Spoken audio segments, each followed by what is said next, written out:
Chasin The Racin, powered by Colchester Kawasaki. Part of the Global Moto Group, we supply new Aprilia, Moto Guzzi, Vespa, Royal Enfield, Kawasaki, Sim, Mutt and Benelli motorcycles. 3, 2, 1, and welcome back to Chasin The Racin, episode 177. And here we are on a very, very, very, very, very cold winter's evening in December on the Chrissy Rouse's family home drive. And I'm great and very, very bollocksing this up, so I feel like we're going to start this again. in fact, let's roll with it. You can actually feel the nervous energy here. So let's just keep rolling. So we're here tonight, and I'm joined by Josh Corner, Christian Iddon, and a fella called Joe Akroyd. How are we doing, gentlemen? How are we doing? Oh, spot on. To be here is a real honour and a privilege. I think we're all feeling the nerves right now. Certainly I am. I don't think I've ever been this nervous ever. I've done a lot of things in my life, and this is one of the most nerve-wracking things to try and do it justice, I've got to say. There's some pressure in there. There is. There should and there shouldn't be, but there is pressure in there. And because we don't want to let the boy down, do we? That's the top and bottom of it. It's the most difficult thing for you lads is we recorded episode 176, and that was with Piggy, Brogy and Kev Pinder, and that was that was in December, and we're still in December at the moment, but this has actually been released in New Year. So, in a backwards way, Happy New Year, gentlemen. And Happy New Year. It's where we're time warping here. But I tell you what, you've got to take the pressure off yourselves, mate, because as we all know, Chrissy Rouse is irreplaceable, absolutely irreplaceable. But together, you've almost cracked it. Now, I'm going to break this up, right? So we've got the fast lad, Christian. We've got the pretty boy, which is Josh. And we've got the dark sense of humour, son of a bitch, Joe Akroyd here. So, quite frankly, we just haven't got any intelligence. That would have made the perfect combination here. So, Can I switch? why? What do you I want to be pretty. I want it to be fast.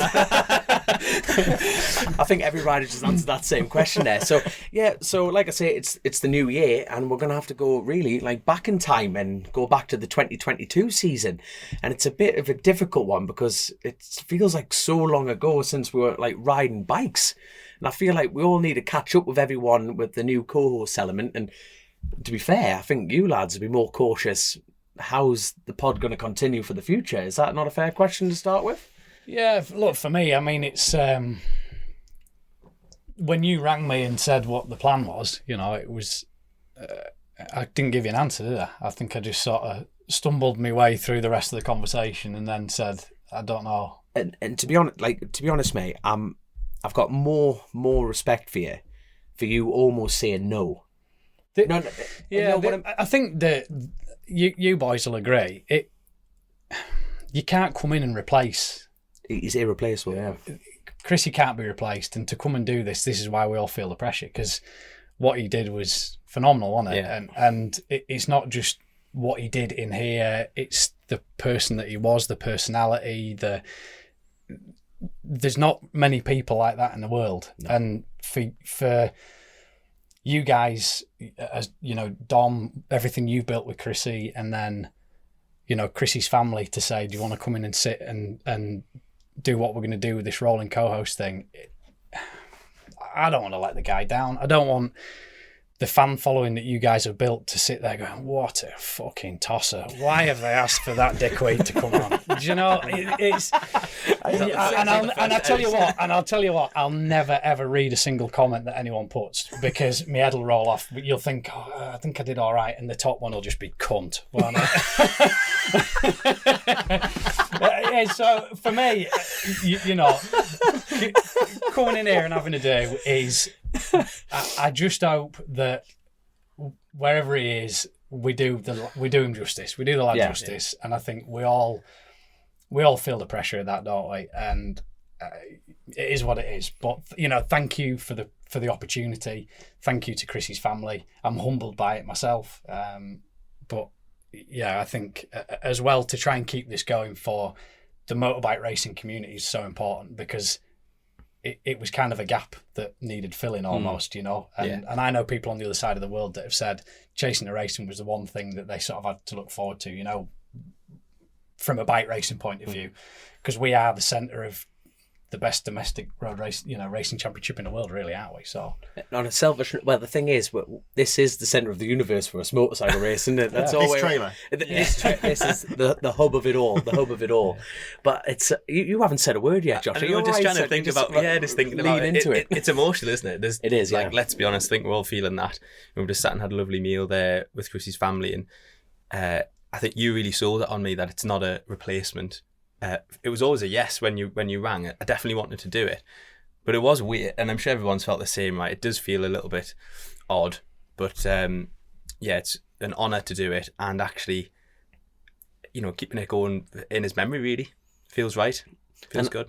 I tell you what, now I'm not pointing fingers, but out of everyone that would potentially feel more pressure, it is Josh. Now, we've always joked, like me and Chrissy have joked for ages, that these two are constant stand-in co-hosts, and you're like signing up for the job. only ever rang me when Dan Linfoot couldn't do it. And I only get the phone call when nobody else can do it. You get it when I can't come now. I'm like 10 minutes away. Ido, what are you doing? Oh, no, someone didn't turn up, did they not? That's it. Yeah. But it worked. But to be fair, Josh, I think you've actually already been on the show. You came on with Piggy, and I can't remember which episode that is. Do you know what it was? We'd been on a road trip somewhere, and I was sat over there, and you just kept firing questions at me, and eventually came and sat on and for half of the show. And then, that was it, really. But in that particular episode, at first, it was like, yep. And then straight away he clicked and went, actually, Chrissy, no, I don't believe in that. And hold on, no. And it was like, this is good. So, to be honest, I think people listening to this now will actually want to know, well, who is Josh Corner? And that sounded really... Remember... Yeah, that is really degrading. I really am sorry on that side of things. Even Joe wants to leave here. It's getting awkward. It's gotten smaller, this trailer, hasn't it? But no, to be like, you grew up with... Well, hold on. Yeah, talk about your history with Chrissy. With Chrissy, really. Met Chrissy when I think we'd both gone through the mini bike route slightly at different times and stuff like that. And I met Chrissy when we were doing super teens, both 11-year-old. He would have been a year older than me, I think. And in the Park Ferme at Alton Park, and just heard this other Geordie accent. And there's not many lads from around the area, so we got chatting. My dad got chatting to Martin, and then that was it. And been friends ever since, really. And travelled to racing together as we've gone up to British Championship and stuff. And once we could start driving, and would share a van together, going to the races and stuff like that. And yeah, just as you do throughout the paddock, really, just typical sort of friendship from there. But just sort of really weird that we met the way we did, sort of thing. Living so close, but then having never known of each other. One of my favourite bits with you is the fact that Chrissy actually had a year out of racing.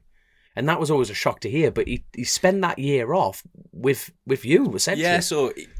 sounded really fruity, that. No, a motorcycle race. It's a motorcycle pod, it's a motorcycle. Yeah, so it was sort of a year off from, I think he'd went to do something in Spain, Moto2 job in Spain or something like that, and fell through, but he was already out there, so he did a bit of training, I think, and he did some European super stock rounds from what I remember. But I was doing Supersport Evo at the time, 2014, and Chrissy was like, wanting to still come to BSB and stuff like that, and came, either he drove or I would drive. And in fact, I had just passed my test that year, and we drove to Thuxton. I crashed the van about a mile away from the circuit, and both phones had died, ran out of batteries and everything. It was a proper calamity. But was it like hold on, let's talk about that crash and how I put the van in a ditch. Yeah, just like went the wrong way into Thuxton, put it in the ditch, and just bought the van. But sponsor had bought the van, ripped all the side of it, and I was like, oh god. And was tired, so I said, we'll pull over, thinking we pulled into like a proper parking spot.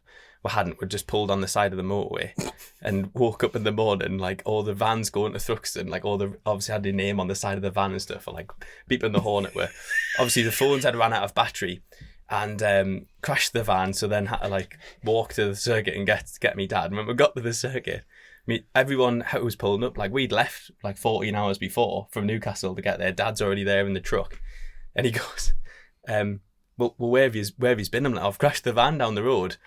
And like obviously everybody that had been turning up at the track, they're going, you haven't seen Josh and Chrissy? And he's like, oh yeah, the van was pulled over at the side of the motorway at like 6 o'clock this morning. So he's thinking something really bad's happened. It was just, that was the sort of start of it really. But he came to pretty much every round and did the pit board and like stuff like that. And it was like amazing memories that I'll never ever forget. So it was a really good time. Oh my giddy aunt. I'm just trying to picture you two just like on the side of a road. I don't want to actually. Weird. I'll send Grace the pictures so you can put them in. We've got some pictures from the various road trips. It was just we're in a Vivaro van that had an inflatable thing in the back. It was a chair, I think. I don't think it was a bed to sleep in or something. That went flat, and yeah, funny. I'll tell you what, that's something like we must have talked about it, and like I think you've been an appearance on this show like 5 times or something like that. We must have. Am I on for 7 or 8 now? You must be. Wait, you've absolutely blitzed me. Oh. I'm only on 3. Super, yeah. Super standing, super sub. No, but we must have talked about it at some point. What was your first memory, like your first time meeting Chrissy? We must have talked about that. I'm actually not sure. I'm honestly not. So it's just the first time that we first did anything proper was when you were still doing like the pods over like internet. Yeah, phone. On the Skype. No, the first one. The first one was on phone. It wasn't even on Zoom. So the first one, I was at my granddad's house who has no signal. So I had to drive to the top of his lane to come and chat with you guys. And I think it was about this time of year, so I was freezing my bollocks off, like going, yeah, these 2 guys want me to do a podcast. And then ended up moving up here, didn't I? And then that's pretty much how it all kicked off in a more... I didn't realise how close Chrissy was to where I now live. Or how close I'd moved up towards this way. So then, yeah, it just became easier and better. And then, a bit like anything, then you just end up like striking up a friendship. With Chrissy, it's hard not to. Yeah, that's a good point. Yeah. Do you know what I mean? So, yeah, I moved up here. I'm not the sort of person who has many friends anyway. And like, just, hit it off with Chrissy and just a salt of the earth guy, welcome me up here. Well, he's the only person I know up here properly. But yeah, welcome me up here like just with open arms and... Yeah, just mega. Oh God! I tell you what, I must bring it up, and you did an amazing job. The pair of you on how the BSB did like for the Browns round. Oh, and yeah, obviously it was like the opening was discussing about Chrissy, and you lads, the pair of you did an outstanding job with that. Outstanding job, and that was in. Oh yeah, yeah. Those things when you get asked to do, normally they're so.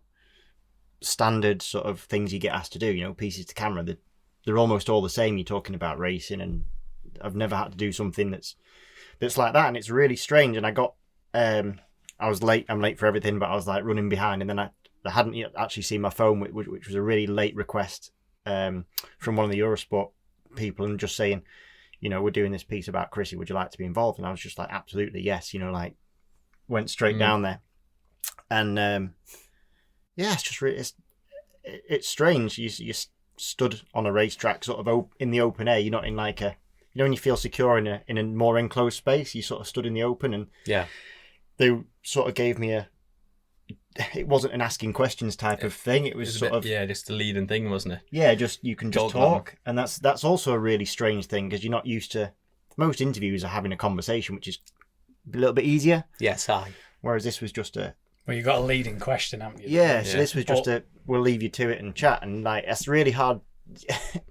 It's a strange thing to do, and it made me really emotional, just because what Chrissy meant to me. As I said, I've not known him for years and years. I can't claim to be like that we were best mates, but I don't have that sort of relationship with many people in terms of I don't have best mates that I spend loads of time with. But me and Chrissy would message quite a bit, and we were so on the same page with everything that we thought and did. That like I proper felt like he had my back, and I hope he knew that I had his back, sort of thing. It was one of those sort of relationships that we had. Yeah. And when I started talking about it, it really started to get to me, especially my last memory. And it's weird because my last memory was obviously at Donington. It was just before that final race of his, and I don't have many memories of that point because I'd had an accident the week or 2 weeks before, and I've got really fuzzy memory of the whole time from then till about a month later. But actually I can really vividly remember that last conversation I had with Chrissy. It's strange that really still pings out. But he was asking, and his entire last conversation with me was it was literally just before his last race. He's like ready to go, probably like 5 minutes before pit lane opens, and like he just stopped on his scooter and he's asking me how I am and how to, the things to do for rehab, and how when he'd had a bit of a bash, I think it was that year or the year before, and he was giving me some advice on what to do and that sort of thing. And it's those sort of things, like he's about to go and do his thing, and he was more interested in me and my recovery sort of thing. And that's just just him, isn't it? Yeah, that hit me. And when I trying to explain it, that really, it can't help but sort of get to you. So oh God, Benedict, 100%. And I think probably being in that position at Brands where you're asked to talk about him, it's not hard to talk about somebody that you have that many, that broader emotion for. Do you know, not to sound all soppy, but when somebody that you value that much and that's made that much of an impact on your life, probably made an impact, talking from my own personal experience, made an impact that I probably hadn't acknowledged or didn't acknowledge. You don't think about it, do you? Till afterwards. And like I came to Donington, so you were my stand-in on the podcast you did before. That's right, yeah. Yeah, that's so right. you've been the reserve as well. You've been the reserve. Yeah. I was at work and he's, what are you doing? Well, it sounds like we're going to be doing something. Yeah. And he'd rung me on the Monday and said, Can you come up and do one? And I said, Dan's busy then, obviously, for you to ring me. And I couldn't come up because my missus was working, so I couldn't make it up. But I said to him, do you know what? I've had a bit of work cancelled on Thursday. What are you doing Thursday? And he said, I'll be going up to Donington and set up. And I said, who's going to be there? And, you know, he had to do it the hard way this year, didn't he? You know, nothing was done for him. And he was down in Colchester in the caravan, and he said, I'm going to finish on the phone to you, and then I'm going to drive from Colchester up to Donington and start. And he was in Scotland the day before that. Yeah, he'd driven down from there. And I said, I tell you what, I says, I'll come down on Thursday and I'll give you a hand setting up. No, you'd have to do that. I says, it's an hour and a half, mate. I'll come down and give you a hand. And I still now kick myself that I couldn't come and do the pod on that Tuesday, which it is. You can't. You can't live your life like that. But stuff like that doesn't hack, you know. But I'm so glad that I went down on that Thursday because we were just like kids all day. To be fair, Marty did most of the work. Sounds about right. sounds normal, to be fair. There you go. Grace and Martin run around the place. Yeah, and Stan and Stan was there, and me and Chrissy just looked busy, just like kids, just fucking around. It was just pathetic the stuff you're talking about. But I'm so glad I got to spend that day with him, just having the crack, and then came down for the weekend. And you know, as a racer, you know what it's like. You're busy, aren't you? And although I think when you're at a race meeting that you're not racing at, you're even more aware of everything that's going on around you because you haven't got the single focus, but you're almost focused because that's pre-programmed into you. But then you're watching what everyone's doing, and you just. So we were just having a family weekend, and we'd been in cinema a few times, and then he said he rang me on the Sunday and said, "Do you want to go on the grid?" And I didn't want to sound dismissive, but when you've been on a grid, you've been on a grid, haven't you? And I've been there enough times. But I thought, do you know what? I will, mate. It'd be nice to come and sort of come on the grid with you. Yeah. So he sorted out some passes, and we went on the grid, and I stood. I'm looking at that helmet now because I stood on the grid with him, and we were having a crack about Hayden, who paints the helmets, also paints mine. We just chewed the fat. Danny Buchan was maybe 2-3 rows ahead, and then boys were running around trying to change discs onto another wheel, and it just looked like fucking carnage. And Danny was sat there, calm as anything, but looking at these boys with the front wheel out, all, you know, spanners. And Chrissy, I got to Chrissy, and he was just horizontal. And all I can tell you is he was happy. Yeah. He was just in the place that he needed to be in and that he wanted to be in. He was just super horizontal, chilled out. It was, you know, the horn went. I gave him a hug. I said, I'll see you afterwards. And 5 minutes later. I'll tell you, that was definitely the most relaxed I've seen him all year. That Donington meeting. You know what I mean? Seen him on the Saturday night, and it was like a laugh. And not that he was never not a laugh, but he just looked. There'd been so many, like, he's had different staff and like trying to get a crew chief and people in and out, and just so much to deal with all year. That was the first time I really thought the same thing as well. Just looked a bit more chilled, and like it was sort of going his way a bit. And like at the beginning of the year, you know, and people have tried to hurt Chrissy, like, you know, like not physically, you know, like certain particular sponsor situations, and people have tried to attack him, anything. But like I say, that's his attitude. He doesn't belittle anyone, doesn't chew, doesn't bark, nothing, and he just keeps lid on it. But you could see that lid simmering. But then that came into that Donington meeting, And I mentioned this on the previous pod. Chrissy had options, and he knew that going into that meeting, and it was just like a switch from, and we a bit more relaxed and a bit, and it was just like, you know what?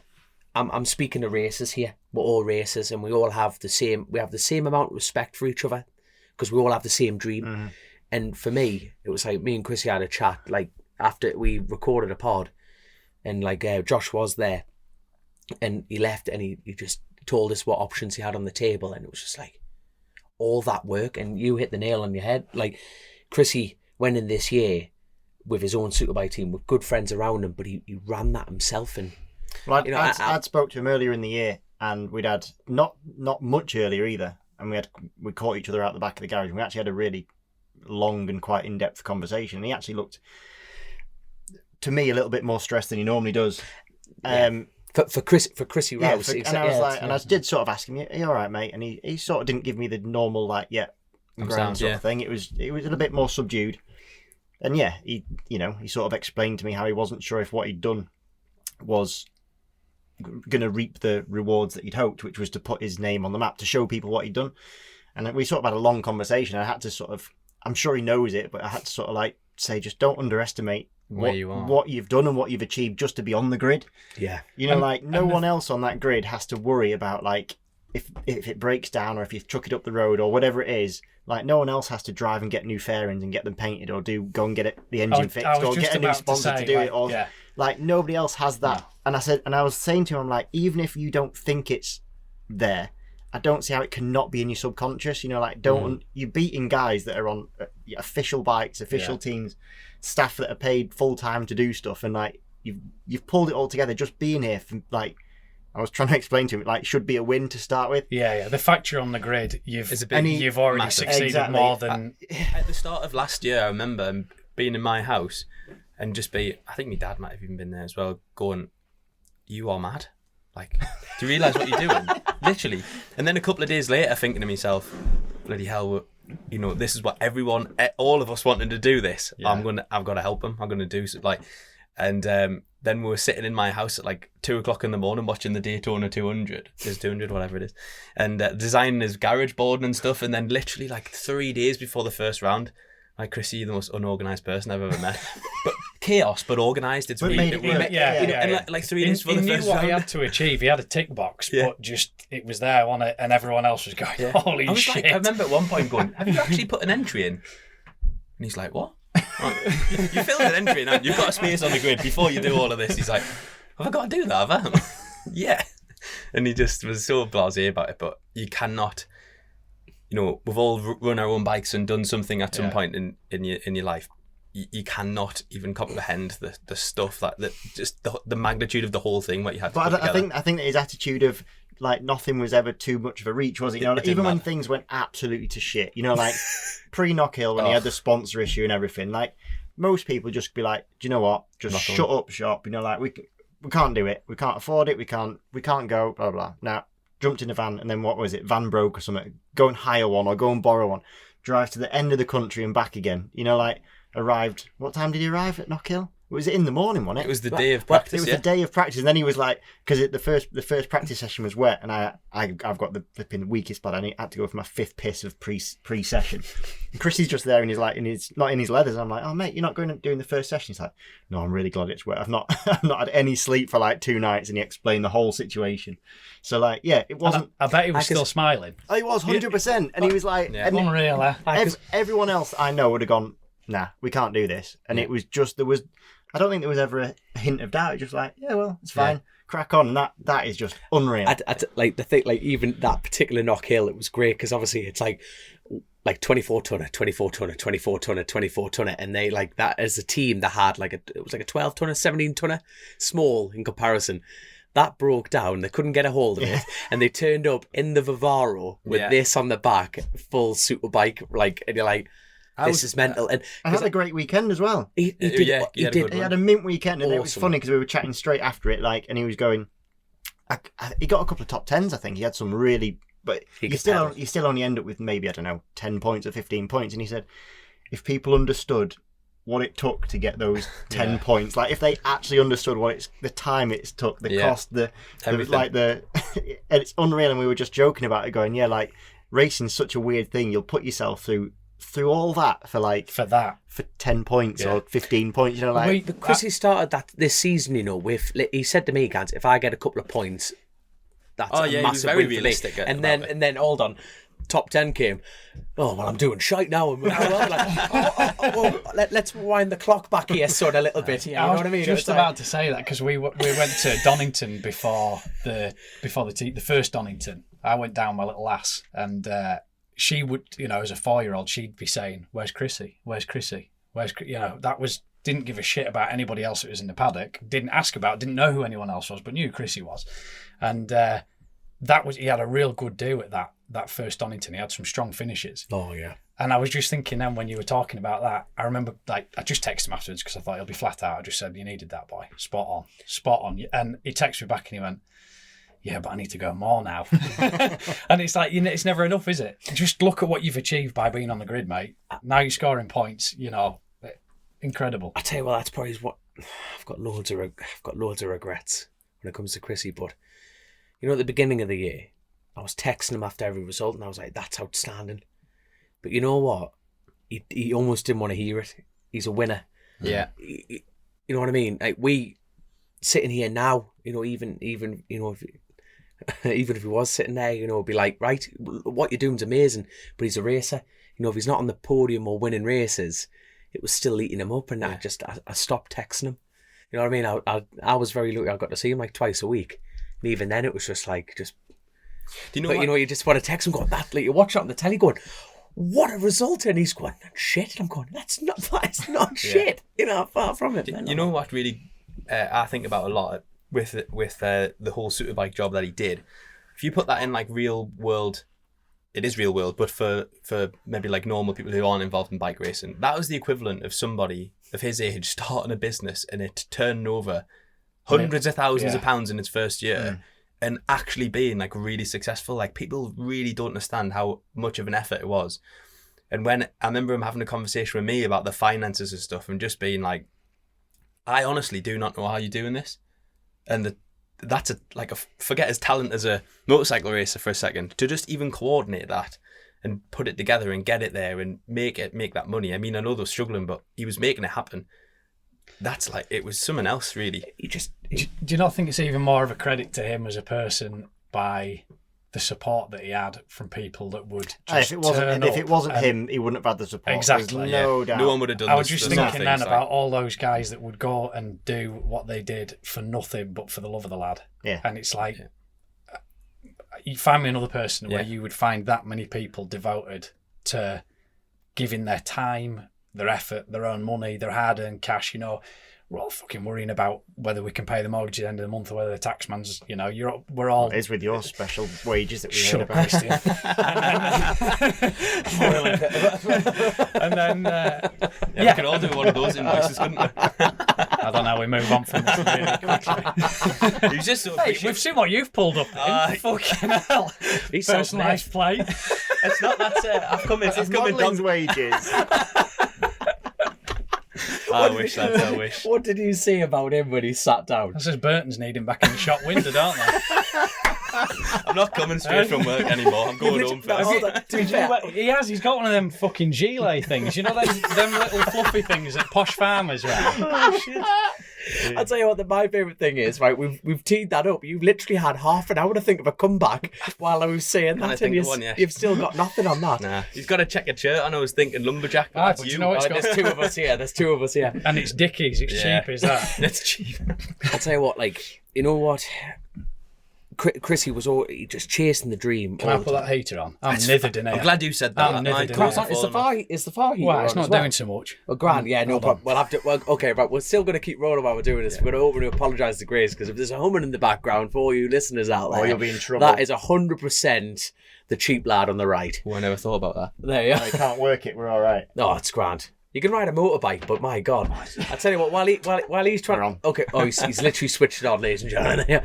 But I'll tell you what, one of my... And he's getting a pillar. To take the vibration out. Oh, that's smart. Oh, no, it's the actual fan noise. We're literally filling in this pod with fans. It's quite loud. They are. Can you hear it? Yeah.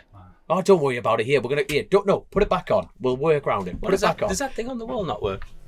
That is on. I'll put a blanket around it. Put that back on. No, grab it. Here, put it back on. Put it back on. Put it back on. Put it back on. Why Put are it you back on. cold? But no, put it back on. We'll start sweating in 5 minutes. It'll be all good. There you are. This is the best pod going so far this year. This is number 1. So, but I tell you what. No, but talking about the BSB and like talking about the class that you stepped up in, and when sitting here opposite you, Christian, in particular, one of the biggest standout moments for me is the fact that Chrissy had so much time for you. I'm not just saying that. He did, because you actually used to get in front of him and you actually gave him the time. You know, when he was just getting used to the superbike and he gave him the time. Name me one. No one does that for you. It doesn't happen. It doesn't happen. It's a ruthless sport. By that sounds a little bit like I was... that's not because I'm a better rider or anything like that. Literally just to try and accelerate his progress on a bike he didn't know and stuff like that. So yeah, I would try and jump in front of him, and especially earlier in the year when he was really starting to learn the bike and superbike and superstock, which he was obviously fantastic at in the superstock. As much as the time gap is only like maybe a second, 2 seconds different per lap, they're completely different to ride. They're night and day. So yeah, just wanted to give him a little bit of a. Yeah. But there was a few times, like once at Knockhill, I'd nearly had him down because I went to go past him to then give him a bit of a tow, and flipping, he went quicker into the corner than I thought. And I think we laughed about it in the last pod because I had to like flick a leg out, and he said he was giggling because he knew it was the international sign of sorry. We nearly had a massive shit cart. Yeah. Do you know what you won't really know this, but a lot of the time when we were travelling, you'd be on the phone to him and you wouldn't know that I was sat in the van. Know that. Oh my god! Until much later on. Until he mentioned it once, but he would say like, "Oh, don't say anything," because maybe he'd phone out the blue or something, and then he'd be on the phone, not when he's driving, of course. So he put it on loudspeaker. Yeah. And what used to get me was like how analytical you both were, and you were giving him like genuine feedback and like advice about stuff, and I just thought it was really nice, like really good. And we had that like I said, we had that bond. You know, it was definitely. And he was happy to help me, and I was happy to help him because, as I said, I don't know another race that I would. In my class that I would jump in front of and try to help along. Yeah, exactly. If I actually told that to my team, any team that I've ever been with, they'd be like, "What? Why are you doing that? Why are you helping him out? What on earth are you doing?" Do we need to edit that bit out? No. Do you know when you were Grace. explaining your friendship with him earlier on? Yeah. I was trying to explain to a sponsor and a friend of mine, Robbie, who ended up helping Chrissy out a little bit where he could. He followed the BSB. He took a year, like he's retired. He's retired. Just following Chrissy. And he got a T6 converted, and then he lives on the Isle of Man and came over and just did the BSB. I think he missed the first 3 rounds, he said. And I was talking to him earlier on today, and we were talking about Chrissy. And I was trying to... It's the first time I've ever out loud tried to explain a friendship before. It was weird. Mm-hmm. And you hit the nail on the head. Like, I couldn't tell you what his favourite colour was. I couldn't tell you... all those little things that, if someone said, "Oh, well, tell me this about it," I couldn't tell you. All I could tell you was that I used to pick the phone up to him and ring him about all sorts of shit. You'd have a Barney with the missus. He was just, you could ring him about out, couldn't you? Mm-hmm. And you could just chew the fat for hours, And I rang him at the start of this year after going and doing a test in at Almeria that didn't really work out the way I wanted it to. And my head was in a bit of a mess, really, about knowing what to do next. And I don't know why he was the person that I rang, but he was the person that I rang. And I spent, I don't know, maybe 2 hours. He was always on the road, wasn't he? So he had time to talk to you. Maybe he was just too polite to say Josh. It probably was, yeah. Just nice. Yeah. He hated you, really. Thought I was a toss pot. He was the one that wrote on the comments, wanker. But he would ring you as well if he knew that I was in hospital for a month over the summer and missed a couple of races, and he rang every single day without fail. When he'd be driving somewhere and you think, nobody else, my own mother didn't even do that. Do you know what I mean? And it's just like how he was, and I'm sure he would do that for anybody else as well. But my missus was saying like how much even Chrissy's death has affected her. And she said, I met him, and I bet there's thousands of people listening to this that can relate to it, that sit there and say, I didn't even know him, but I've sat and I've watched his podcast and I've listened, to you two having the crack, and watched his progress, and everybody that knows anything about racing knows the challenge that he took on and how hard that is to do what he did.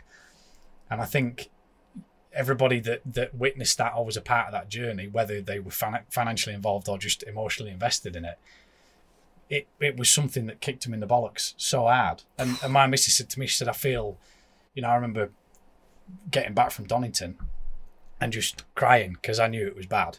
And she was in bits as well. And then obviously when the sad day came that he'd not pulled through, she just said to me, I feel like I've got no right to be upset because I didn't know him. But that's the making of the man, isn't it? Yeah, unreal. I'll tell you what, for what I'm going to say to the listeners right now is, what I'm loving about this is you actually haven't heard the episode before this. No. So it actually hasn't been released yet, and I'm sitting here with a smile on my face right now going, it's almost, in a really positive way, a carbon copy. No. And I think it's great. You know what I mean? Yeah.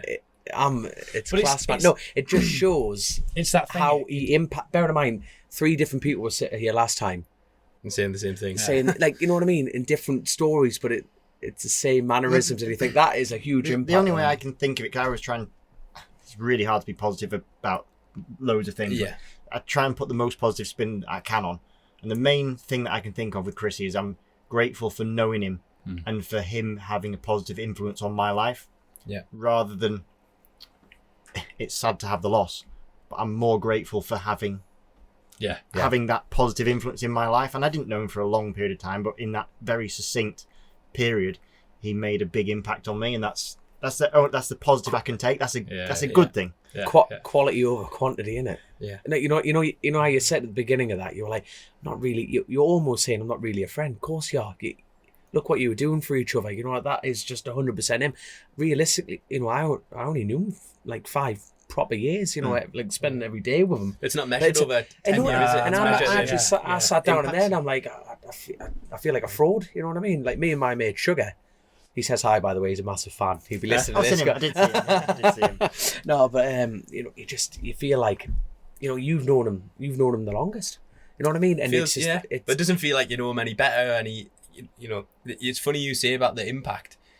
I found that recently with work, with loads of things. Like I find myself, when you get angry about something, you think, I'm not putting up with that.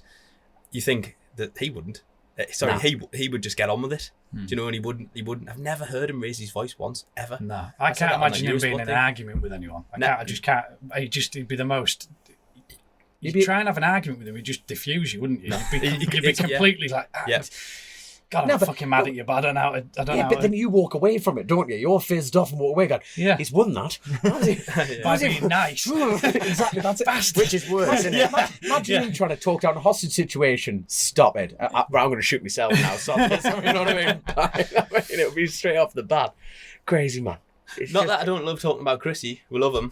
But I want to ask you about your job for next year. I was quite excited to hear that you'd got that job because I think you'd fit in with that squad really well. And I'm really keen to see what you think. You've ridden the bike before, obviously.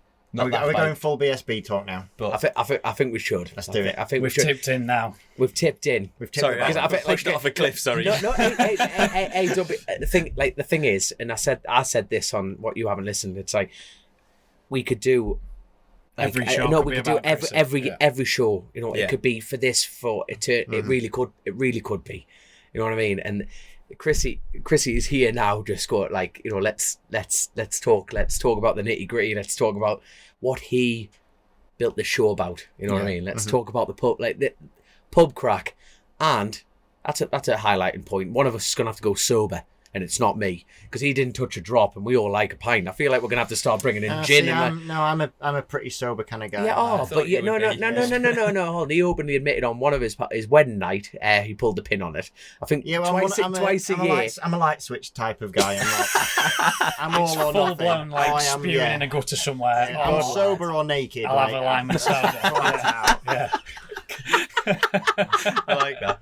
It's like you save up your tokens, don't you? And I use all my tokens on it. All in. I tell you what, we're gonna have to put a track on you. It's happened, lads. It's happened. Get the recording stuff. Christian 2.0 is out. Get the cameras rolling. But I tell you what, before we go into the BSB crack, and I've just got to say, and he'd be so proud of you lads for doing this. And going back to what you were saying prior, and what I respect about all of you is that you nearly said no because you have respect for him. You know what I mean? You know, if you all just jumped in and went yes straight away, you all actually went, I want to think about it. No. And I've got more respect for yous for doing that because I didn't want this to happen. You know, and it was when Grace and the family asked to want to continue Chris's legacy, and you know what, you had the same reaction, lads. And I'm shitting myself and looking forward to this journey. That you know. And I think I'm probably speaking on behalf of you boys here as well, where I'm just saying thank you for the opportunity, but also give it a chance. You know, this is never going to be Chasin The Racin how it always was. No. It's never going to be like that. But it's not about trying to make it, when none of us are trying to replace Chrissy. We're just trying to keep something going that he grafted his bollocks for, that the whole Rouse family is invested in. Yes. And this is a helpless and utterly fucking helpless situation. None of us can do anything to make this situation less painful or any better. So if we can contribute by supporting and doing what we're doing here, then that's the least that we can do. And it's all it's... We're just talking shite at the end of the day, basically. Let's be honest. Yeah, but just give it a chance, and we'll try our best to deliver on providing, what we can. It's some entertainment. It'll be a bit of crack. We'll talk about bikes and hopefully try and entertain everybody as best we can. Do you boys agree? 100%, well said. And I think we'll go back to Josh's cliff pushing here and let's go straight into it. No, I love it, mate. I've been saving up the questions all night when we're having dinner thinking that I've got loads I want to ask him. No, but hey, let's go for it. Let's go back to Josh's question. Like, congratulations. You've got another ride for a year. That is awesome, mate. You're employed for another 12 months. Well done, you. Considering the season I had, I wasn't sure that was going to be the case, to be fair. So, yeah, it's pretty cool. It was a tough season at Hawk, wasn't it? Tough season. It's the hardest year I've ever had in BSB. Right. Yeah, it was a tough one. It's sometimes you get it. Last time I came on this show, I think it was not long after I'd done my shoulder. Yeah. And yeah, pretty much from that point, I was on struggle street. It really was. And just sometimes things don't go right for you, and it just didn't go right. So I've never had a year ever where the effort and the potential is so mismatched with the results that we got. Like, never ever had that. The highlight was a pole position at Snet, which showed I was still racing, at least. I think most people forgot I was still on the grid. But yeah, it was just hard. The whole season was hard. Not from the lack of trying from myself, not from the lack of trying from the team. The bike actually, I get loads of people saying, "Oh yeah, well you're on a shitter," but like, I don't think that She had more in her. She had more in her. It's great to hear that because there's so many people who have had a bad year and would just go. Yeah, fair play to you for owning it. But did you find that you got more frustrated as the season went on? You were more aware that you weren't getting what you knew you could get out of it. So then your results suffered a little bit more because you were not overcompetent, but that whole situation, you get more pissed off, don't you? So my season in a nutshell, so pre-hurting my shoulder, things were actually going pretty good. Like it was going, we started off in about the sort of positions I thought I'd be, which was like top 6-ish, like we were hovering around that area. Weren't going to strike a podium at that point, but we were like knocking on the door and things were not too bad. Then I hurt my shoulder and then came back too early, I think, from the injury. Remind me and the listeners there. What was the actual injury on his shoulder? Broken? Was it all? So I broke the top of my arm. But Jesus, I remember now. Yeah, but it's the attachment point to the shoulder. Yeah. So it wasn't that bad of an injury in terms of it wasn't painful or nothing. But did you have surgery? No, I'm probably going to have surgery. So I've got a scan coming up. Well, I will have had my scan. So it's not when this goes out. So maybe I have had surgery. Depends how bad the scan was. So is that because it's not healed properly, or because of what they did to make it work for the rest of the year? Did they pin it or something? Or? No, so they didn't do anything with it. So literally, I crashed on the sighting lap, which, I mean, we've been through this, but it was like the most stupid thing I've ever done. Like I just ran into the back of Josh Owens. Yeah, it looked a bit weird on the TV. It was a stupid mistake on my behalf, and it just ruined our season. And then, just came back earlier than what I needed to because I still had visions of still getting in the showdown, and it was never, it didn't happen. So yeah, from there on, and then because results then were hard and I was a little bit injured, you then start overriding it, but that never turns out the right way. You'll never get faster by overriding a bike. It's the opposite happens. Yeah. And it just got to the point where I was, there's riders that I believe I'm better than. As a racer, you have to believe you're the best. No, but you have to believe that you are as good, if not better than everyone. Otherwise, there's not really a great deal of point doing it. So, I don't mean that to be like. No. We're going to need some headphones. I'm being a twat. Don't let him put the shovel down. Don't let him put the shovel down. He was getting a nice. You just be quiet. He was going nice. He was nearly under the table there. Yeah, keep going. Yeah, keep going. So I'm the best rider in BS. My shit's no. Class. No, so you just get frustrated and then you override it and just never works out, does it? So that was just the story of my year, and really, really weird off season. There's been loads of movers and shakers, which I'm sure we can have a good chat about. But yeah, it's opened up a lot of opportunities, and you know, I had 2 years where I fought for the championship right down to the last day of the year, and got left high and dry. And then I've had I don't even know where I finished this year in the championship. Like, I genuinely couldn't tell you because I haven't looked. And I could have had the pick of nearly any bike on the grid. It was the most bizarre off season I've ever had. Oh, so you're talking about offers for this season? The offers for 2023, yeah. You could have potentially had any. Oh, that's really strange. But do you not think that's kind of? Obviously, we don't know what happened at the end of last year to put you in the position that you're in for the start of this year, but that was all quite last minute, wasn't it? With Hawk? Yeah. Oh yeah, proper last minute. Got dropped. Well, I was being a bit more polite, but yeah. But that left you in a bit of a situation quite late on, not with the option of lots of teams available for you to go to for this year. Yeah, no, like I'm proper grateful to Hawk because they picked me up and did the best job possible. We just didn't get, and I feel bad for Hawk because I think together we deserved way more than we got. Fair the Suzuki deserved more. Hawk Racing deserved more. Yeah. I think I deserved a bit more. You know, it was just one of them years. Like, I mean, to top it off, like the last round was horrendous. I'd missed. I'd literally started to find my feet again. Got to Alton Park and was just about to pass Kyle for a podium position, and then it just started drizzling. And I don't actually remember any of this because I was knocked out, but I've seen it on the TV. And then literally, I know what you're talking about now. Just at the point I was about to come back into being good again, you know, I was working my way back to some kind of fitness and form. I got took out, and then I missed Donington because of the 10-day concussion rule. And then you come back at Donington, and honestly, I shouldn't have raced at Donington. I wasn't right. I still think I'm a bit not quite as sharp as I was pre getting that hit. I'm getting better and better. I'll be fine by the start of next year. But you know, like, I wondered why you were blinking one eye differently to another. That's me, that you idiot. But it's, he was eating his dinner like this.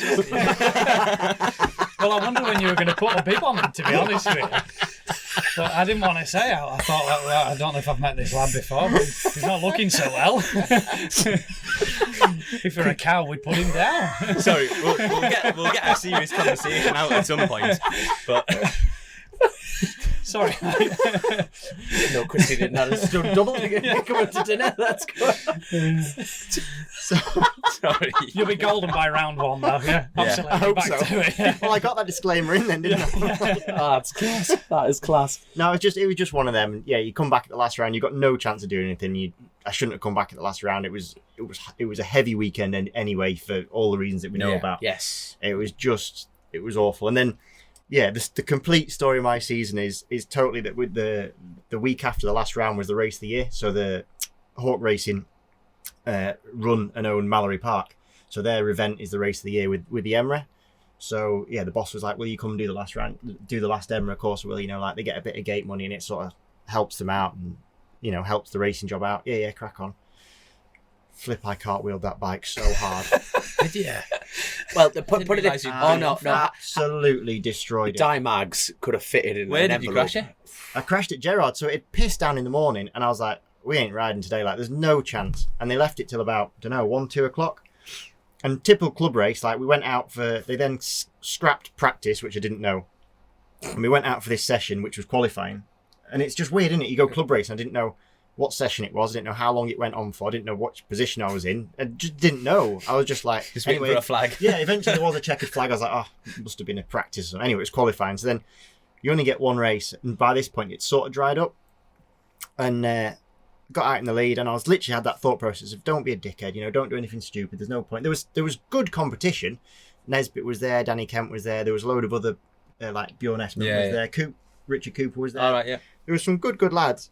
So it wasn't going to be easy, but I had that thought process, we've had a really shit year. If I can just leave this weekend with a trophy at their home race, be a really nice way to end the year. Had that thought process and cartwheeled that thing into next week, and I've not ridden a bike off like that for a long time. Jeez. It's you're the king of holding on as well. You know what I mean? No, there was no holding on to that. you don't know that. It cartwheeled that hard, but it was one of them because I clipped a damp patch. I knew I was going to hit the damp patch. We'd done 3 laps, but I clipped it harder on the 4th lap, and obviously, but when you're on the floor before you sort of know it, you're just like, what the fuck? That was cool. Where's the bike? So I got back to my knees, and there was this CCTV camera. There was this like Suzuki, it was like modern art, this smouldering mess. Laying in the grass, I was just got to my knees and looked at it, and it was pissing fuel, but perfectly vertical. Alan Titchmarsh would have been proud of that water feature. Did it catch fire? It didn't catch fire. That would have been the icing on that would have been beautiful. on the season cake. But just the flame on the Christmas cake. That's it. And the boss came around and in the car, and he just we both just stood there on the bank, just looking at this bike. It took 4 marshals to try and because they kept the race going, to try and drag it just to the side of the.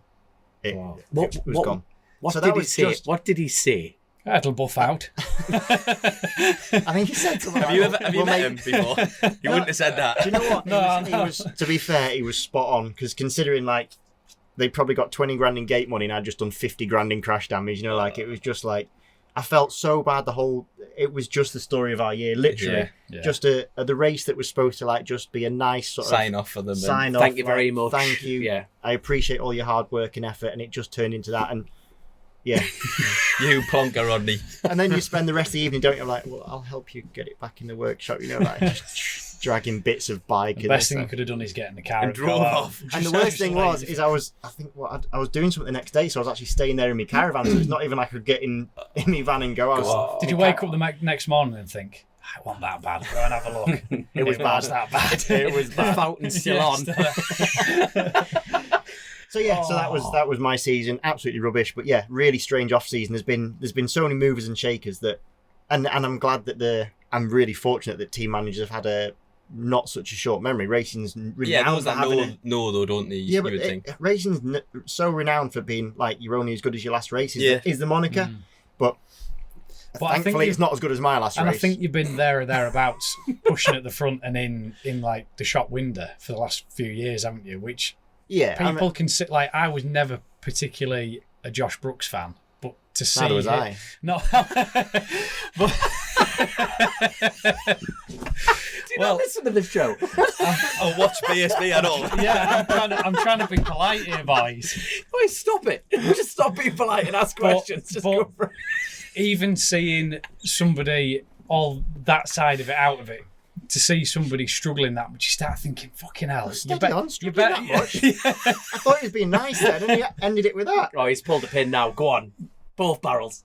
If you've had a shit year, you want people to think a bit more than just the last race, don't you? Yeah, 100%. And if you've had a few years of sticking yourself in the shop window, people actually do go, fucking hell, he's better than this. We know he's better than this. So Motor Rapido, come at me, and I know Will from We Have a Bit of Crack, and who's the team owner, team principal. We've always had a bit of crack. I like his dry sense of humour. I know he's very analytical, and you're getting too hot now, aren't you? Maffed in now. Okay, so, I think we've discovered which one's a diva in the out the co-hosts. Yeah, so I think it's cold. All I can hear is it buzzing as well. Because you've got a cheap lumberjack top on if you're warm. Not everybody gives me stuff with shit stars. If you're dressed in burnt. Oh, you're fine. It's next, actually. I tell you what, even before going down that route, how hard was that decision? out of all the bikes, what was number 2? Because obviously you've picked the right decision for you, which is going down the Motor Rapido. But right, so I want. How brutal is this for a question? I want the list of which order. I can't give you the list of who and what.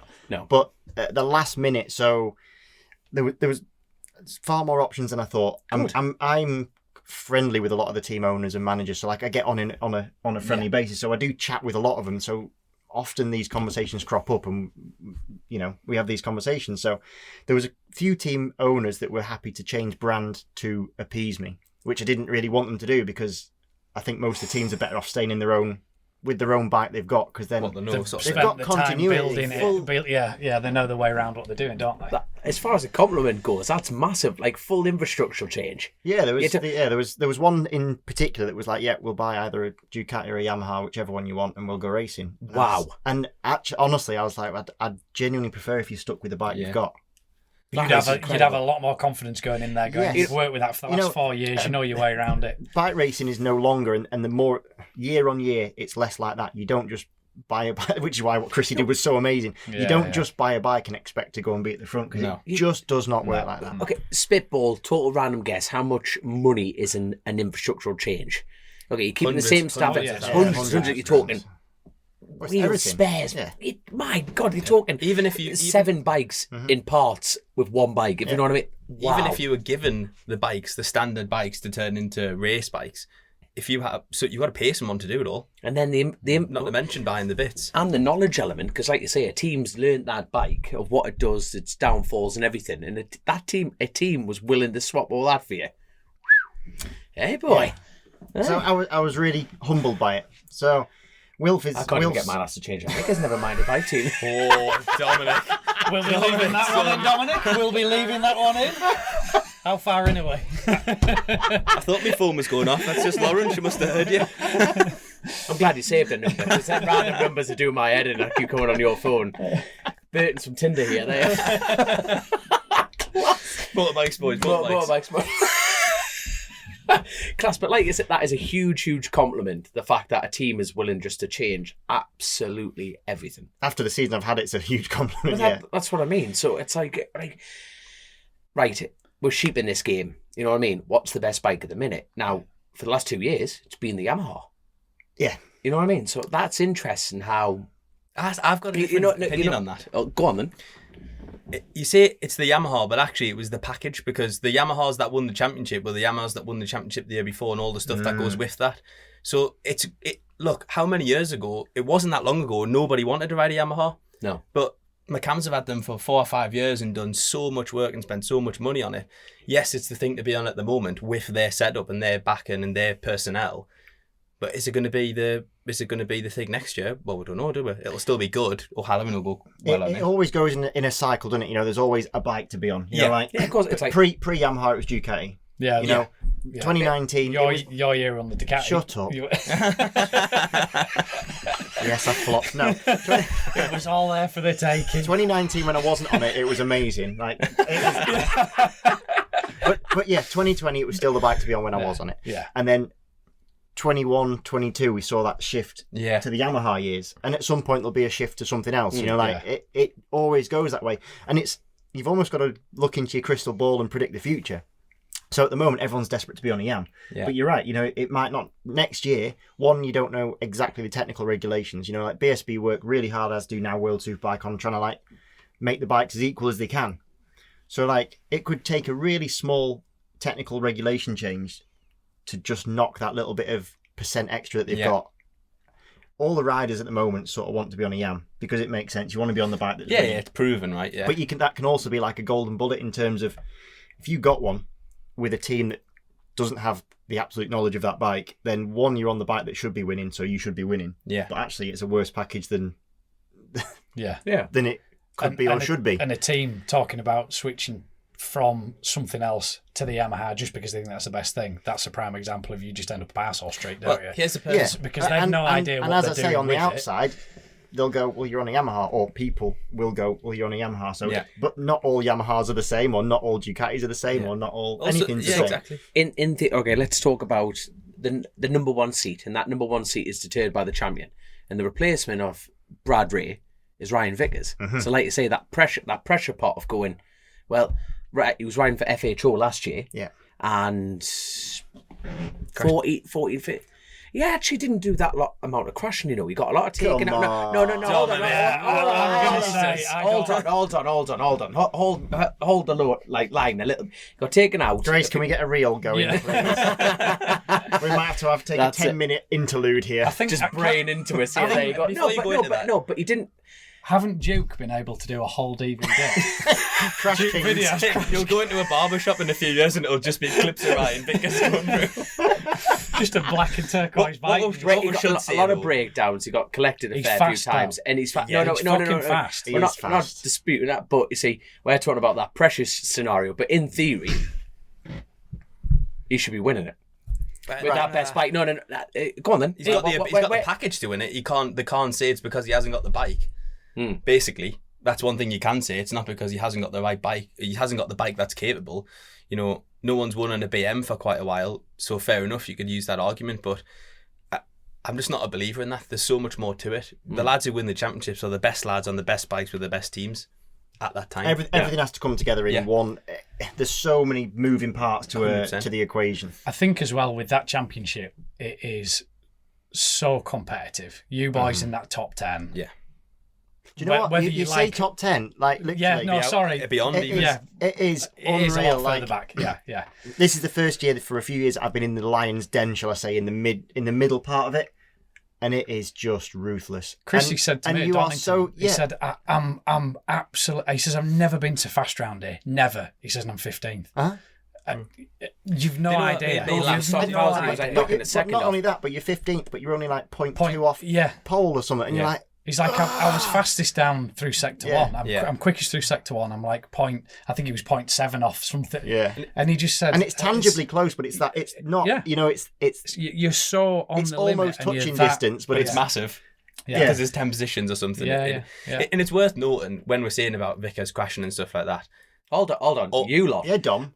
Yeah, Dom. But, sorry. There was a bit of grit in your voice there, lads. What's going on there? Yeah, Dom. But I couldn't even speak. Anybody who lines up on that grid and finishes anywhere near where they were finishing is talented. We're absolutely not saying that. But, you know, things like, you only have to look at, well, Chrissy at Cadwell, I remember at the Cadwell test watching him ride away from Tito Rabat. And you're like, I know there's a lot of factors in that. I got to admit, like, I felt that the Tito Rabat came into... Because that was a line. Well, no, it's a bit of a side swipe, but it's a bit of a weird one because there's so many riders that have come to BSB that have either been retired for a bit or decided they're going to come and have like a last payoff or something like that. Yeah. Tito Rabat doesn't fit any of them. Barbara he did that. Well, he might be coming back. I think. That's what I've heard. Yeah. I did hear that Hector Barbara might be coming back. Anyway. Right. I digress. You were there. Rumour mill. Fresh rumour mill for the year, kids. The strange thing with Tito is this year he was Spanish Superbike champion. So he's not a fast racer at this present moment in time. Yep. And he didn't come for a paycheck because he is absolutely wadded. So there was no reason for him to have been finishing where he did. Like literally at Cadwell. How wadded are we talking? Like Joe Akroyd wadded? Yeah. Well, he's they own our he doesn't put invoices in like Joe does. No, right. He's a few maybe quid halfway behind. There. Fair enough. Carry on. So I just want to know how wadded he was. What a dick. Well, the taxman caught Tito.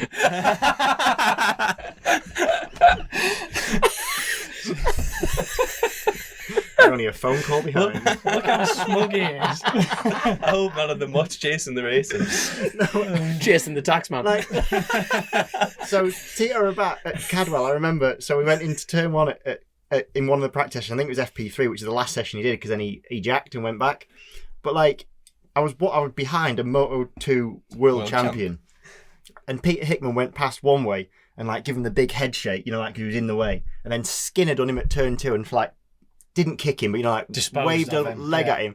And I was just, just watching it sort of from behind, just thinking, that dude has won a Moto 2 World Championship, and he is just like... It looks like a lad in a track day. He is a track day. He's not even fast group. He's middle group at best, and probably not winning it. You're just like, it's just the weirdest thing. You say that's weird, but do you not think you've been and done a bit of riding over in Spain?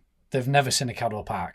No, exactly. Well, It's horses. It's completely horses. Of course, like if we went to Spain, he would probably like wipe the floor with us. Well, I had a mate that came from Australia, so he's done. I mean, there's not a huge amount You had a of mate? circuit. I had a mate. I paid quite a lot. Where was I going with that? Oh, and he came over from Australia, and when he went to Cadwell on 125, he just said, "This isn't normal. Yeah. It's like it's a motocross track. I'll never. It's not. Yeah. I'll never forget a really good friend of mine ran Scott Deroux on a Tim Walker ran Scott Deroux on a Motor 3. And I remember when the Cadwell Park with him and we went to sign on and he was like, so where is the track? We're like, that's it. He's like, no way. He wouldn't. He was like, that's the road to the track, right? Like, no, that is the track. He couldn't believe it. Nah. Even Alton Park, he didn't like Alton Park either. Knockhill. Them three.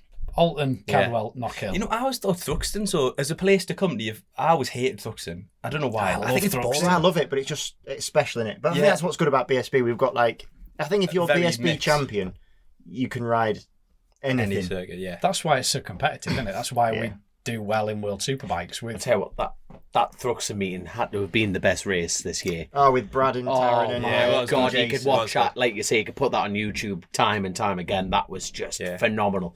Just totally drifted, knackered tyres, and off you go. That was good. That was phenomenal. It's funny because you're talking about the different levels there. So, Motor2 World Champion, he comes to BSB. Yeah, track. He's good. He's gone to Thruxton for the first place, right? Okay, no problem. He's gone to Cadwell Park, and he's probably thinking like, what the fuck, sort of thing.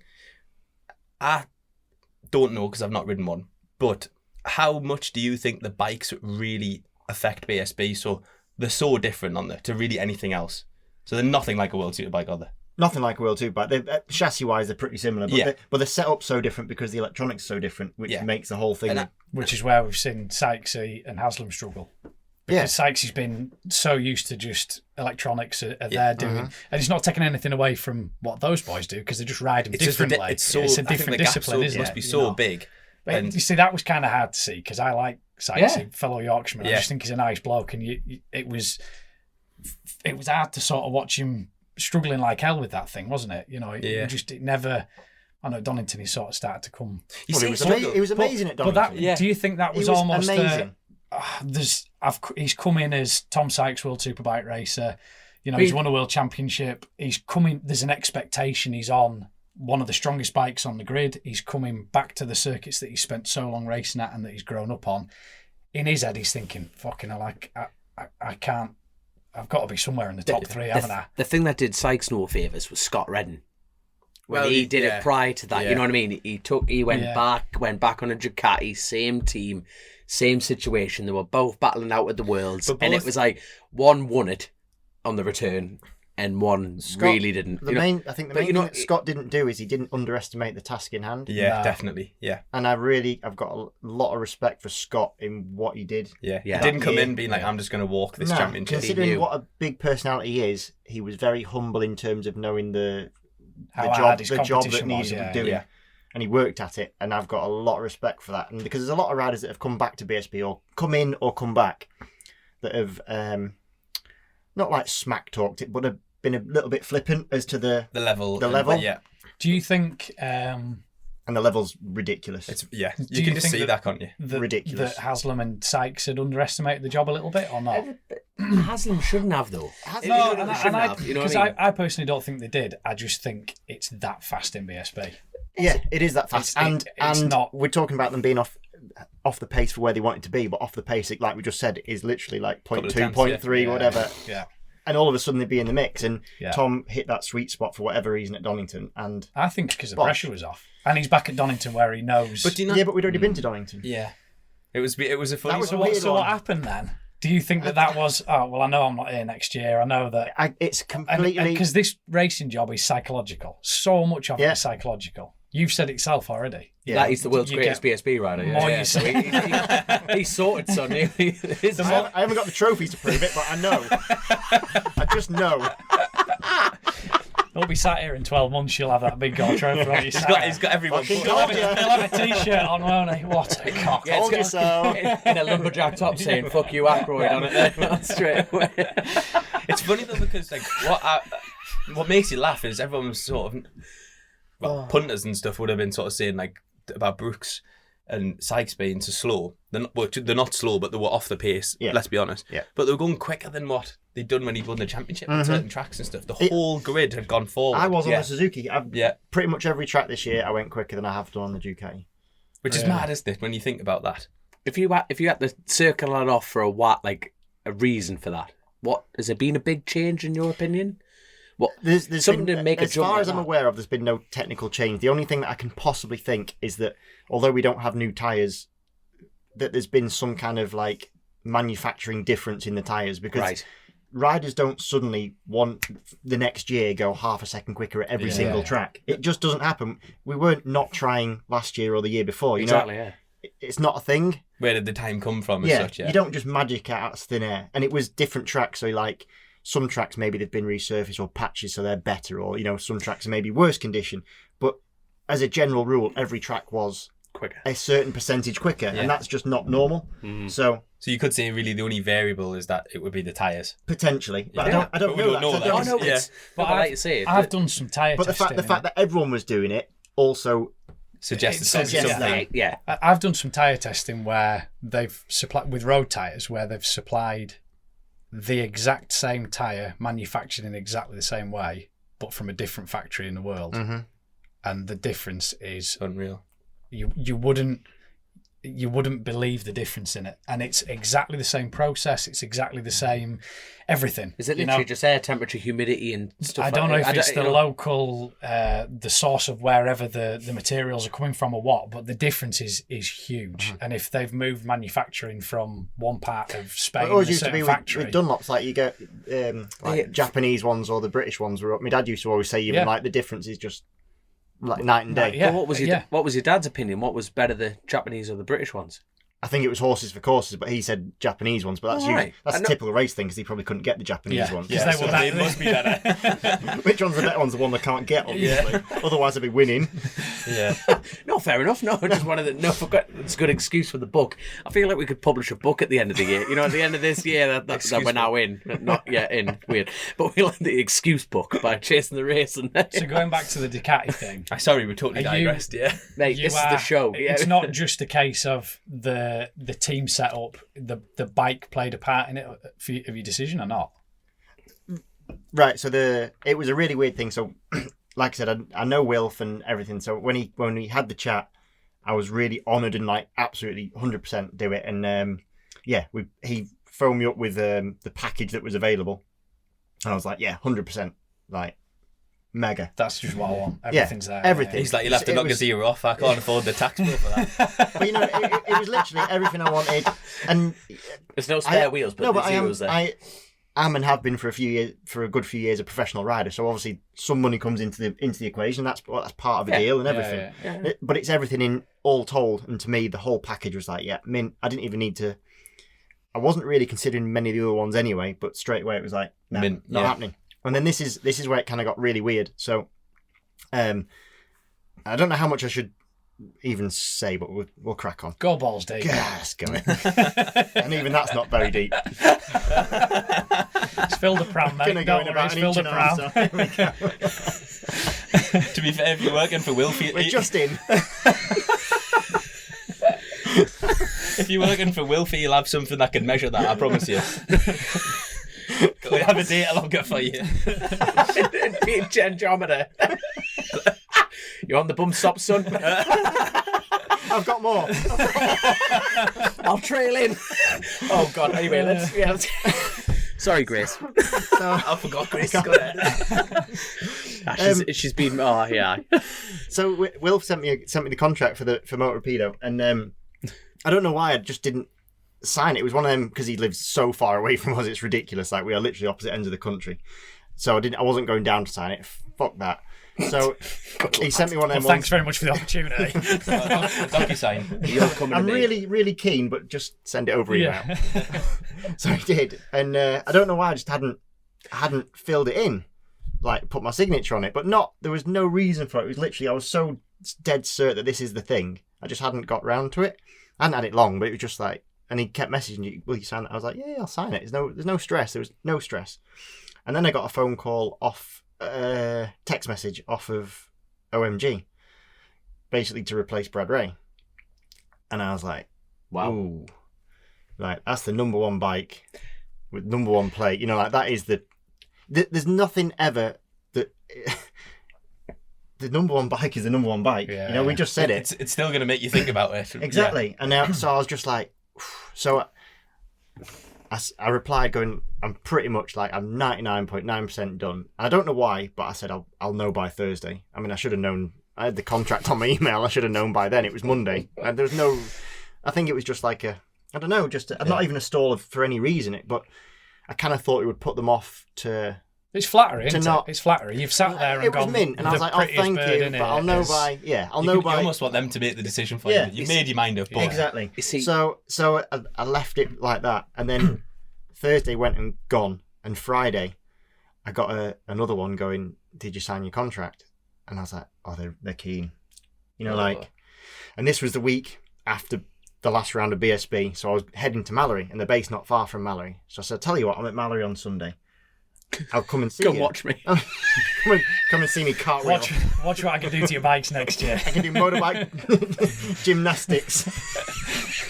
You didn't get another text message after your Gerard's incident. So, and I was like, flipping heck. That was all arranged. And he says, right, I'll tell you what though, before we like even bother doing that, let's see if it's like feasible. Like, what do you want? So I thought, here we go then. So I'll just put down a really big number. And I was like, then the reply came back going, yeah, that's fine. Oh my God. And I was like, ooh. Your missus is going, Like, what? Like, well, no, I didn't really. I sort of kept it under my hat a little bit because I didn't expect the reply to come back that everything was sort of yes. I thought it'd be like, no. And then the decision's made for you. Don't feel as bad then making the yes, decision that you wanted to make. You wanted to make the Ducati decision, but yes. And it's just so hard. And I'm there thinking like, it's the bike that's just won the championship. It's more financially more rewarding. It's definitely not the be all and end all, but you know, like you've got to live and you've got to. Yeah. So I was like, flipping heck. But then it played really heavy on my mind. You know, like I'd given Wilf my yes verbally, I think and it played too heavy on my mind. And on that Sunday morning when it was pissing down before we went out for practice, I had to just say, listen, I'm sorry. It's not to OMG. I just like sent a message. I'm really sorry. Like I'm really flattered by the interest, and it's really stupid for someone to turn down the championship winning bike, but I can't come and see you. It's not my word. Yeah, it's not the right thing to do, and it wasn't. And I kind of feel bad that I let it go on that far. Yeah. But I didn't expect it to have gone on that far. After the first message, I didn't think I'd get a second one, and after the request I made, I didn't think I'd get another one, and it was just like, whoa. To be fair, I think you'd like. I think if that was me, it would have been. I think it's more respectful. You know, if you just went no, be like, well, what have I done to him? You know what I mean? At least you've had the respect to think about it. Mm-hmm. You know what I mean? So yeah, so it was weird. So yeah, I probably said more than I should have said then, but it was just it was a really strange off season in terms of like there's teams really looking for riders that they believe can do a job. There's with a couple of riders going out now of the year. You know, we've had Tom's left, hasn't he? Brad Ray's left. Taz has left. Gone, yeah. It's left a little bit of a gap, and since the whole COVID years, there's been really stagnation in the BSB rider sort of merry-go-round. And now it's been a real mix-up now. So it's pretty cool that all there's new stuff happening. I tell you what, I don't want to rub too much salt on the wound, but for me, I'm over the moon. It was one of those two rides. You know, from the rumour mill element, it's like, well, look, he's rode a Ducati. You know, if Tommy's left, you're thinking, right, champion, you know what I mean? They've swapped sisters, you know, they're having a go at it. They've swapped sisters. They both know what they're like, you know, anyway. But he thought that OMG ride would have fitted solely because, you know, you're good friends with Kyle Ryde as well. Well, there's that. I'm thinking, proper best mates with Kyle. Be teammates with your mate, yeah. I was like, oh, this is going to be amazing, you know, like, how cool is that? You know, but like, you probably saved the friendship as well, you know what I mean? Because if you kept beating Kyle, you know what I mean? Or if he kept beating me, I'd be like, there we are. But, I'm over you, son. I was pretty surprised to see that Tommy'd left, to be honest with you, because I sometimes think you're stronger in a position that you're going into with that less. There's the less of the corporate bollocks and there's been a few surprise moves, haven't there? You know, like even Glenn, I think, was a bigger surprise going to PBM. You know, the PBM lineup. The PBM lineup is like a really not strange one in terms of the choice of riders. If you think about it, they've got the top 2 riders in the championship because they finished 2nd and 3rd, and number 1's out. Yeah. So they've basically gone for who's the best 2 riders on paper. Yeah, they are.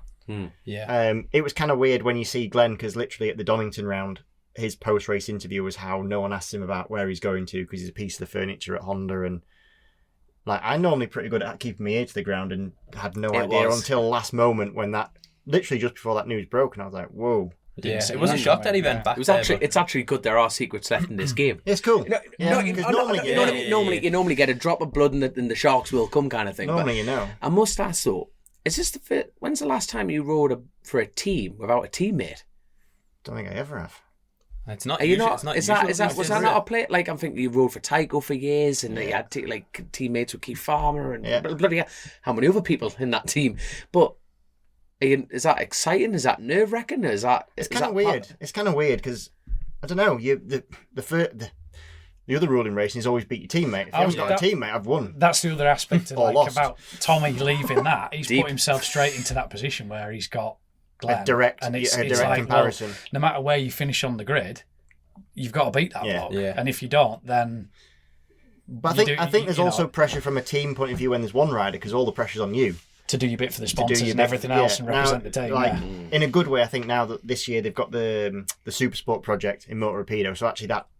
That doesn't count. It does a little bit because at least you can. It will change the dynamic in the squad a bit because.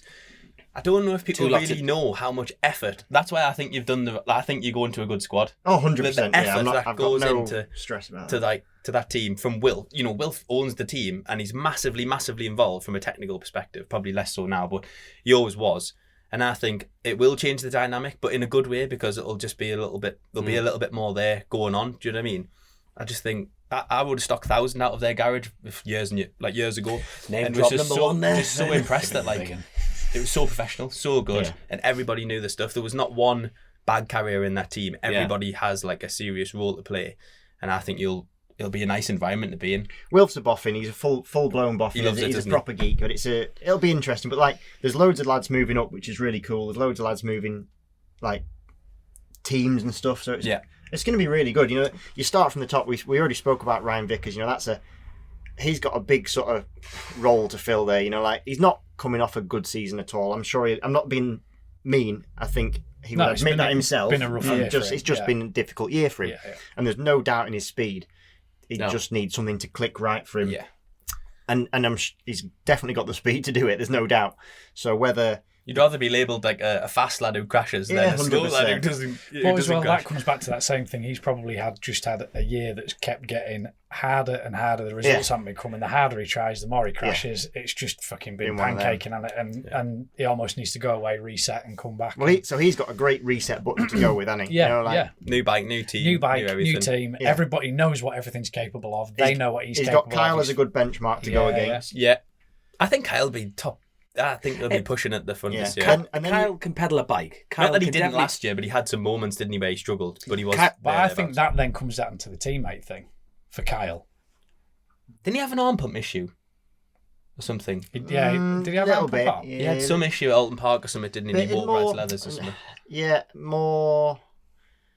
I think he's going to work on his regime a little bit this year. Right, got you. And again, I'm talking for him, but he has admitted it to himself. So it was pretty much a given that by race 3 his results weren't quite as good. Yeah, and he'll admit that. Yeah. Fair enough. Yeah. I tell you what, I've in my opinion, the smartest move of the whole paddock and all the races combined is Mackenzie going to World Supersport. The smartest move? No, that's my opinion. I think you just hit the nail on the head, the reset button. Mm-hmm. He's going to Worlds, which he's already had a taste at. He's going to go learn all the circuits in a class where, in my opinion, should be dominant. I don't know anything about the team and that Honda particularly, but as far as a move, it's like, actually everyone's like, go World Superbikes, go World Superbike. Well, he's actually gone, you know what? This is what the show's about, opinions, but I think, but for me, he's gone up. Definitely. But in a different parameter, and not many people have the balls to do that. Well, you say that. You know what I mean? You say that, Johnny Ray went via World Supersport from BSB. So did Cal Crutchlow. Who else? There was a few. That was the route at one point. Aye, but that was like, the route. But like you say, it's like we're sheep in this game. People go down a route and follow, but people haven't swapped that round. Chaz Davis went that route. Yeah. So there's lots of doers that went that way, and I think he's genuinely ended up. Look, he's wanted to go to World Championship. He's done the Moto2 thing. Come back to BSB, done so well in BSB. He's done kind of he's won a championship. Yeah. He came back in the middle of this season and did so well as well. He's plagued by injuries. I think he would have gave Brad a real good run at the end of the year if he wasn't injured. That no one would deny that. If he wants to go to World Championship, I actually think he's landed in possibly the best possible position he could have, unless he was going to get a factory Yamaha ride, which isn't available. Go on, Christian. I'm pondering my answer. We've stumbled him. This is good. This is a good start to the show. We've already talked about this while you were setting up. See, this is the problem. I think, like, I tell you what, right? I must tell all the listeners that is the most difficult meal I've ever had in my life. You know what I mean? Because it was difficult to finish. I'm so full. That's Karen. There was still another 10 servings left. I went for seconds, and then they went, "What do you want for dessert?" I was like, "Oh, dang!" How Chrissy was the size he was with Karen, his mother. You know, I'd be massive if I lived in. Oh my! You have no idea. Big, fat... I've just eaten a cow with a bit of rice on the side. Like, outstanding. There's a lot of food. Lovely food, Karen, by the way. Yeah, fantastic. No, but like you say, you're having the crack before the crack. But go on then. What was your point then? So what was your situation on it? I don't know if it's going to be that easy for him because it's so different to ride a super sport bike at the level that those boys are riding super sport in the World Championship against riding a super bike 1,000. The riding style is so different. The discipline is so different. I think it's going to be hard to a little bit like the Sykes and Haslam reprogramming. It's for the listeners that maybe don't understand, a big bike you almost rush at the corner, get the thing stopped, turn it, squirt it, and drive it out as hard as you can. Whereas the 600s are more the corner speed and keeping that momentum up. But and I think you've got to remember where Mackenzie came from. Remember when he dropped out mid-season from he was absolutely walking away with the championship. His super sport ride is phenomenal. And I'm not doubting his ability at all. I rate him as a rider very, very highly. Yeah. He's a weapon. What I'm saying is that World Supersport grid is ruthless, fucking savage, and it is now. It's getting some depth of field again. It hasn't for a long time. It was shit for a good 10 years. 5 years, nearly. And then the last 2 years, 3 years, it's picked up again. Mega hard, I don't know. I'm not saying he isn't going to do it, but I'm just saying I don't know that it's going to be that easy of a transition to go from a superbike in the UK to racing a super sport bike on World Superbike tracks with people like Agata. No, Agata's gone up. I totally agree, but you got to think that caliber, of rider. But go on, what do you reckon? Because none of this is bagging the lad out. It's a conversation about. The thing I wish Taz had gone World Superbike last year. Yeah, but because I don't know absolutely 100%, but I'm almost certain he did have an opportunity to go, and decided not to. And then the fact that I think he had that opportunity before, and now his best option now is, and I'm not saying only, but only World Supersport on a Honda, which isn't the chosen bike in Supersport, on a team that hasn't run a Supersport bike, on a team that when it does run a Superbike is currently at the back of the grid.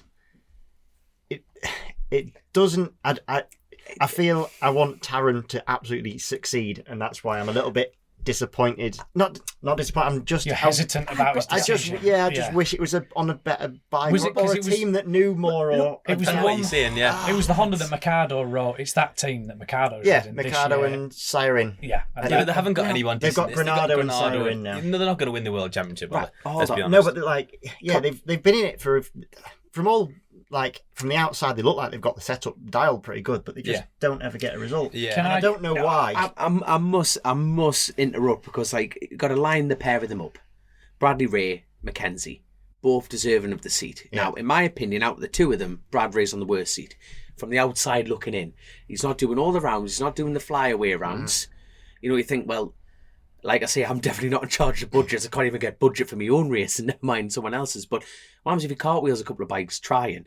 And you've got to look at what the history of what British riders are doing at the minute in Worlds. They're doing wildcards at Donington. like Hickman, everyone, and they're just jumping in with these lads. Like James Tozer nailed it in the commentary. It's like these lads are testing years and years and years, and just jumping in the deep end like that. It's a bit like for a British talent like Bradbury and Mackenzie and yourself to get at that level, you need to be on the number one bike to stamp that. So, in my opinion, at the two of them stepping in the worlds, Mackenzie's taking the better choice. If you look at it as a slightly longer term solution, I think he's in a better position. 100%. That's the other thing. We don't know the ins and outs of the full contract terms, do we? Like I can't. Is he paying for a ride? Is he not? I don't know. Well, not necessarily in terms of finance, but in terms of a second year option. Yeah. I'm almost certain that Taron will have some kind of second year option to have taken. I'm hoping so, to have taken a super sport ride at the level that he is, at what he does. I'm a little bit disappointed because I really want him to succeed, and I'm not sure that bike and team in Supersport is going to give him that. Yeah, I know what you're saying. Platform. But from Brad, also it's almost the same on Brad. It's a shame that the only option available to him, and believe me, it'd be awesome if you could take it, and I'd you'd jump at the chance to go World Superbike, but he's missing the flyaway rounds. And that championship starts with a flyaway round. And so when you miss the first round of a championship, it's a problem. Oh, that is a big problem. You're not established in the race, are you? You don't know what people are doing. You're trying to guess people in the second round in. It's hard. You've just said, though, with the Taz Mackenzie situation in that contract, we don't know what that contract is. Oh, no. And we don't know Brad's one. Maybe he's contract. And I can't imagine that he's walked in there with Shaky and they've gone, that's the offer. And it's as black and white as what we're reading there. Yeah. Because I don't think that Shaky would have gone, you can do £6. Shaky's not daft, and I think that's what I mean. There'll be something. I think there's probably a little bit more that we don't know, and it's good to sit here and speculate in it, and it's all part of the conversation. Fingers crossed. They've said to him, learn the European tracks in year one, and then you jump on your first reserve if one of the boys gets hurt. Yeah, and you jump on the satellite one in year two, and you do all of it. And hopefully for Brad, because like I said, I want to see the Brits succeed. Yeah, 100%. He's continuing his relationship with Yamaha as well, which is another thing. Next year there might be a seat available. Sometimes you have to. Have you read Shaky's book? No. Read it. It's fantastic. It's absolutely. Well, listen to it. I listened to it because he narrates it. Actually, it's really good. And he talks about certain moves that he made in his career, and actually Rutter does a similar thing in his book. And almost sometimes you might look back and go, that looked like the worst thing to do at the time. But actually, I should have done that. Mm-hmm. Like him riding that KTM in MotoGP. Yeah. I went to MotoGP, but what the fuck did it do for him? It probably lost him 2 years. He could have been potentially winning a World Superbike Championship. Yeah. So he's, obviously passing that experience on. You don't know like you say, you don't know what the beyond the deal is with Brad. I still think you'll have a good showing. Look, he's talented. Jesus Christ, he's won the British Championship. He's a young lad. He's a young lad with a lot of time's on his side, isn't it? If you're going to do it, go now. Do it. 100%. But by the way, full disclosure, yet again, we're not slagging these lads off. No. Completely the opposite. It's wanting them to be. It's wanting them to have the platform to do what they can do because they're both so talented. I'm quite excited. I get where you're coming from. I'm quite excited for Taz. I think it could work out really well for him. And you could have a really good showing on it. It's a real left field move, no one was expecting it. Which is great. It's pretty cool. It is brilliant. You know what I mean? Because, like you say, I just really hope it's a master plan. Yeah. And I just gotta hope first round he just fucked it. Yeah, I really do. Well, pretty much saying it's not, but do you think, but you never know. Do you think any of the current or people coming through World Superbikes are ever going to make the MotoGP? Ooh. Johnny's not going to go. That's episode 2. He's not going to go to MotoGP. Toprak's the big one, isn't he? You'd like to think he'll go at some point. Even he hasn't. Red Bull and Monster conflict. Yeah, there's not been conflict. And Keenan, from what you hear, is that Keenan Softoglu is the one that would prefer him to stay in World Superbike for the Red Bull contract for one, but then also I think he can earn quite well in World Superbike. Yeah. And I think Keenan's also in his career, a bit like we just said about when you're getting advised. When someone's already taken wrong choices, Keenan will know that unless he's on the best bike, it's a waste of time. Exactly. Yeah. So, but then the racer in Toprak's going to be going, fuck, I want a shot at the top. I want a shot at the top, boys. I think he'd win. I think he'd be a top 3 man. I mean, if Toprak had won the World Superbike this year, I guess you get to the point where he must be going well, what now? But he sort of didn't win it this year. Well, not he sort of didn't. He didn't win it this year. No. But although he was dominant in lots of ways, he didn't win it, did he? Yeah, yes. I know what you mean. So it's not like he's you should all argue that Bautista should go before Toprak, but it's not that case because Bautista's been there, done it. He's a lot older, you know, like. And I think it doesn't really matter if you're a competitive racer. It doesn't matter the paycheck that's there. Sometimes you just know, like we said with Chrissy, you know, and his achievements, he should have been yipping it up at what he achieved with what he got. But the racer in you, it's never good enough. It's ever good enough. It doesn't matter how you win a world championship. Well, you know the biggest problem. Yeah, you've got to win another one. Well, like you look at Johnny, it's the same thing in the World Superbikes. I don't care what you say. Those boys are going. Look, you've only got to look at Johnny Ray, how long he's been going at that in World Superbike. And I watch his vlogs on YouTube, great. And you think to yourself, how can you keep going that year on year with that dedication, that commitment? Going faster. And after you've raised the level. It almost, right? This sounds awful, but this year it was them and everyone else. They've made people like Alex Lowe's that are like riding the wheels off that Kawasaki look mediocre. I'm not saying Alex Lowe's is mediocre. No. But they almost raised the level to that point that they were nuts. Them three were nuts. Their tyres are getting made somewhere else completely. They got the Japanese ones.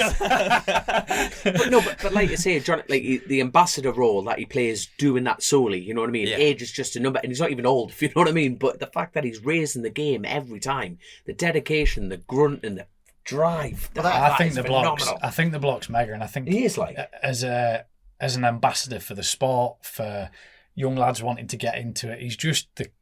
He's a clean cut gentleman, isn't he? But just like you say, so fucking devoted to what he's doing. And come all the way from 125s. BSB. I thought you were about to say Northern Ireland there. Top that. Yeah, we know that. He's come all the way from Northern Ireland. No, like he's one of those lads that's gone all the way through from like where most of us start, right? Yeah. And he's gone all the way at the top, and he's still there. And you think, I would have liked to have seen him get an opportunity in a proper decent run in MotoGP. Yeah, because I think that there's a bit of Casey Stoner locked away in there somewhere. Do you know that? Yeah, possibly. I don't know why. I just Have you seen the interview he does when he talks about what he hated about MotoGP? Basically, just thinks it's dangerous because the tyres. Who's that? Sorry, Johnny Ray. Right. He's basically just like, why is there so many crashes in MotoGP down the tyres? Jonathan. What did I say? Johnny. Oh, Jonathan. Ray, you know. Jonathan Ray. Like, there's. I was just getting a fucking school teacher lesson off him about some bollocks. Was that your comeback for the Burton thing, by the way? There. No, I haven't thought of that one. Jack Burnicle told me that he'd had a conversation with Jonathan and his. Johnny. And he said, is his name dropping here? Is it Jonathan or is it Johnny? And he'd said, my dad was John, my granddad was John, my dad was Johnny, and I'm Jonathan.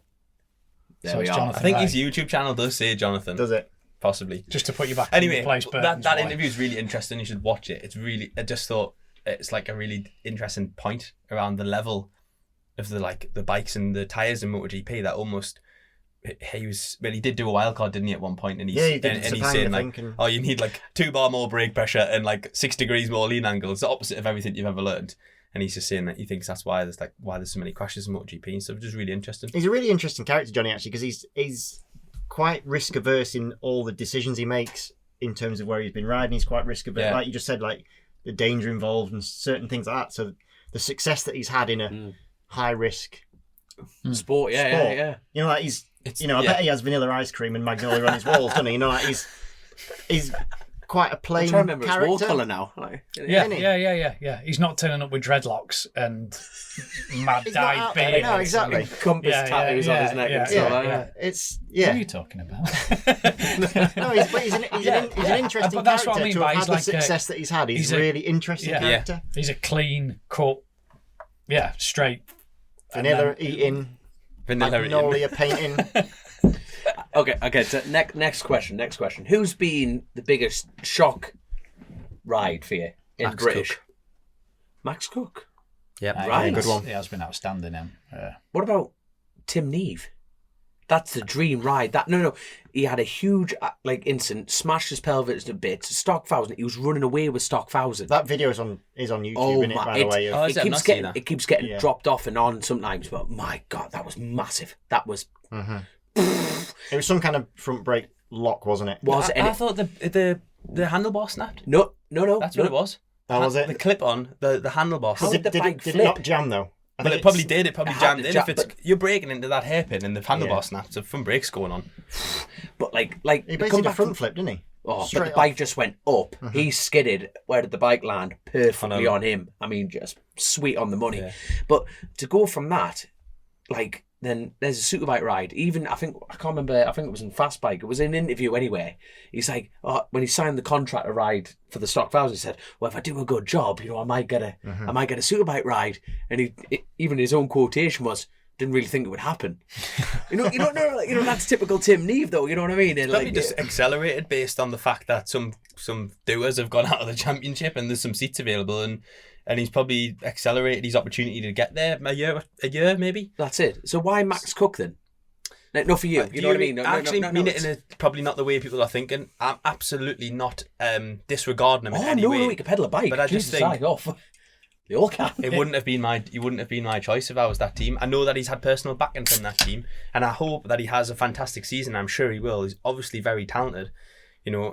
That crew are good as well, and I don't know. No. At the end of the day, that's what this is about. Shock changes. Would a year in Supersport not have benefited him more? I know Vickers has done it and gone straight into Superbike, and you have to take the opportunity when it comes. And if we were him, we'd be doing the same thing. Oh God, 100%. But I don't know. I was just shocked to hear that, and then you think, well, actually, who else would he put on it? Exactly that. That's a problem. There is for the and with my situation as well, I've benefited from it. But it's for the first year that I've known for a long, long time. There's more seats than riders than bums, and it is like there is more horses than jockeys for the first time in this game, and it is crazy. And it's and people are, and it's actually nice because there has been a shortage of talent coming through the system, so it's nice to see that Max Cook has got the call up, that Tim Neve's got the call up, Tom Neve's kept his seat, which I don't think maybe would have happened in most other seasons. No, you're probably right with that. It is a cutthroat championship. You get dropped as quick as you get picked up. Whenever there's second year, whenever there's a manufacturer involved, there's an even more higher expectation. Exactly. Brad Perry's getting the call up. Jack Kennedy's going to step back up. He's not a new rider, but like another rad to come back up. There's so much more movement, and yes, it's good because it's one day I'm going to be one of them fodders that's going to get like wiped out, and these kids are going to come through, and I'm going to be like fucking kids. But until that happens, it's nice that some more talent's coming through. Yeah, you're knocking the kids off, good lads. But even when you look at like even last year's grade, so Kyle, Brad, Taz, Rory. Those lads were all doing 125s in 2011. Yeah, that whole grid's moved up through the years, and it's been a bit of that for a while. Look at how many lads were doing it. Brooks, and this is the other sort of thing that we in Britain that we do a bit weird. So like, we think of Rory as like obviously Rory's gone to Moto2, great, brilliant. That's brilliant. We need people up there.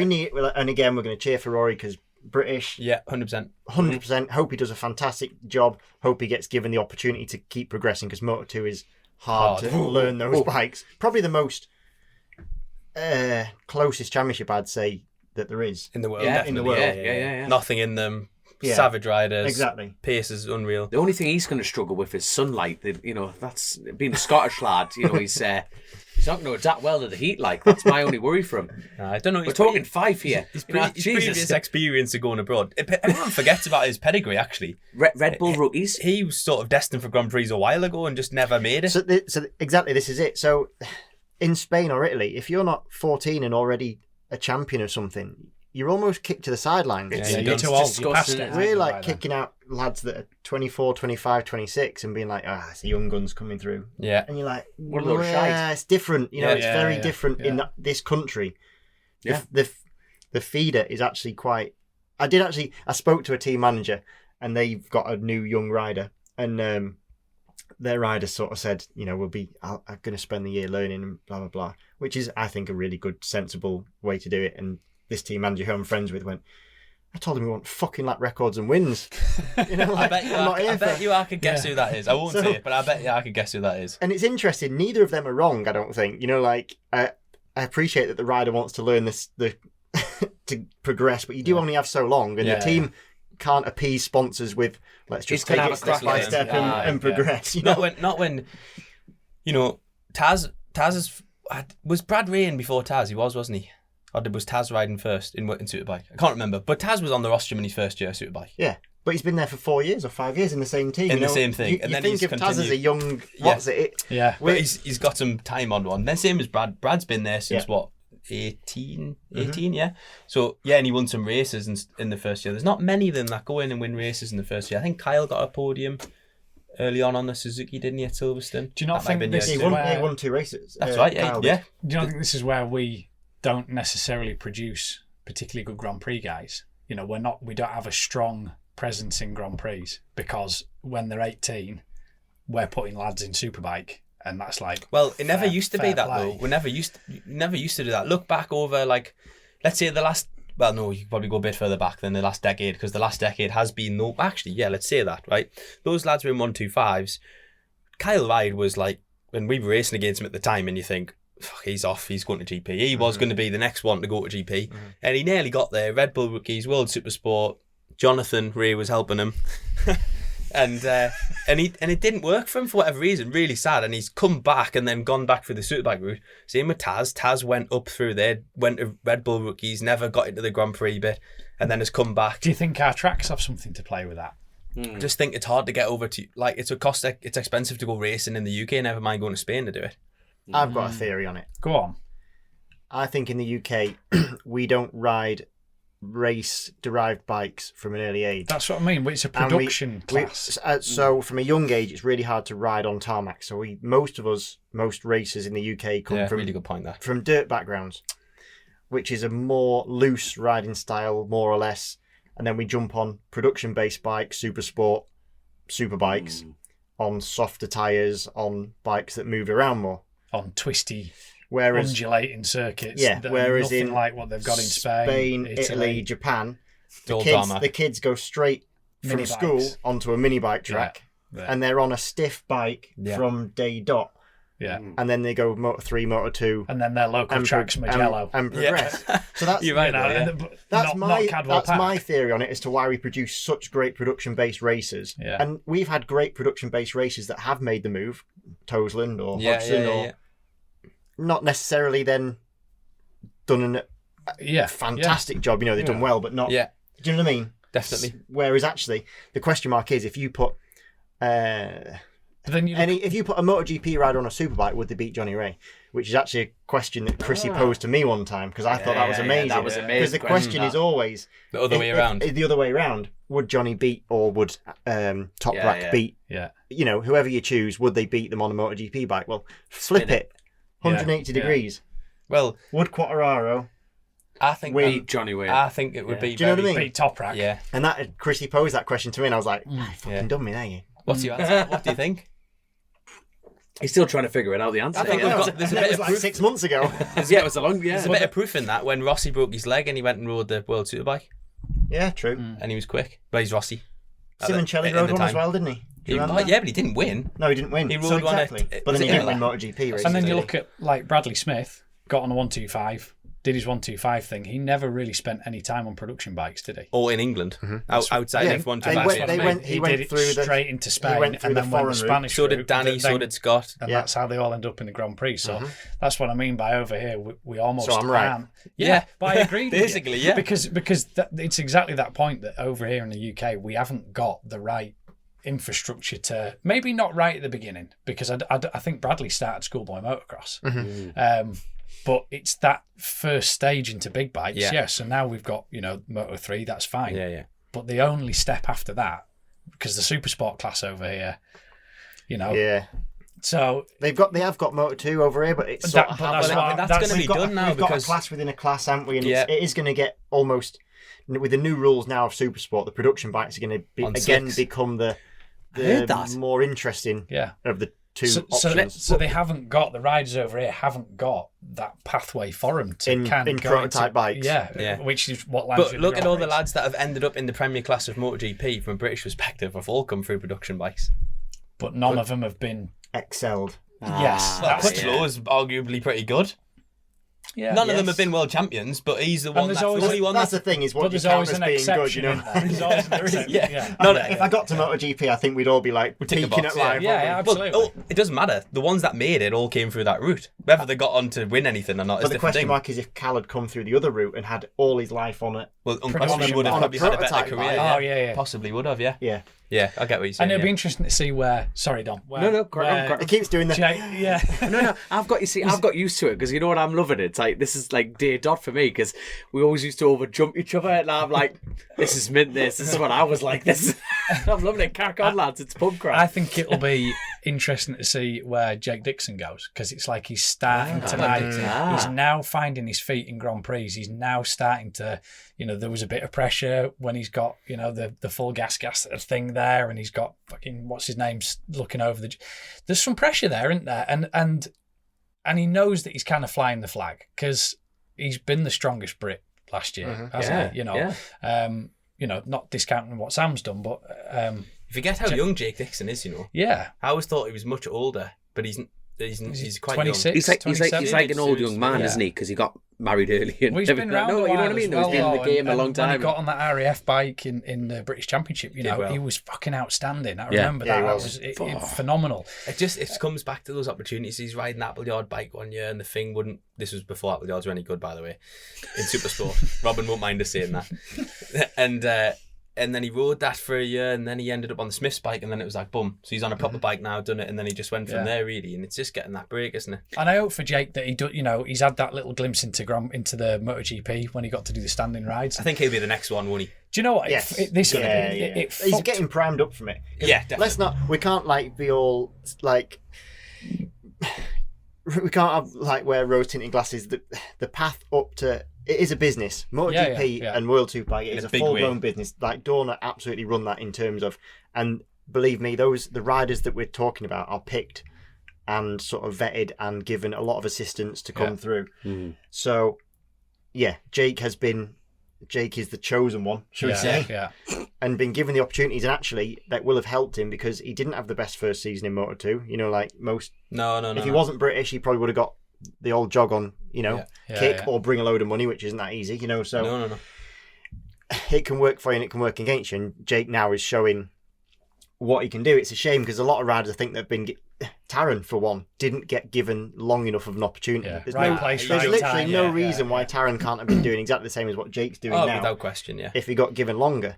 That's why I said at the beginning of this bit, I hope Rory gets the amount of time and a fair chance that it requires. Yeah. Because he will get to pace very quickly, but to pace, there's a difference to pace. Yeah. And You're back into the same thing that Chrissy was in. That gap from 20th to first in there is so tight, isn't it? Yeah. And I was just going to say, do you know what? It really... I'm not big into social media, and I'm even less into putting comments onto stuff. But fucking keyboard warriors, get back in your box and fuck off. Because I read some of the shit that people were slagging Jake about, when he got his opportunity. And I did get involved in a comment, and I just said, you want to get back in your box and fuck off. And that's what I wrote to him. And this guy said, this is Facebook. This is where we're allowed to discuss things. You're not discussing. You're slagging. You don't know what you're talking about. You're being a cunt. In terms of social media, that's a beat. That's on Grace. It is funny how many people pass off their thoughts as fact. Yeah. But what thought process has gone through to sit and they go, that? the people say, a rider signed up, and then they go, yeah, but he's paid for it, but they don't have a clue. That's Joe Blogs from down the street.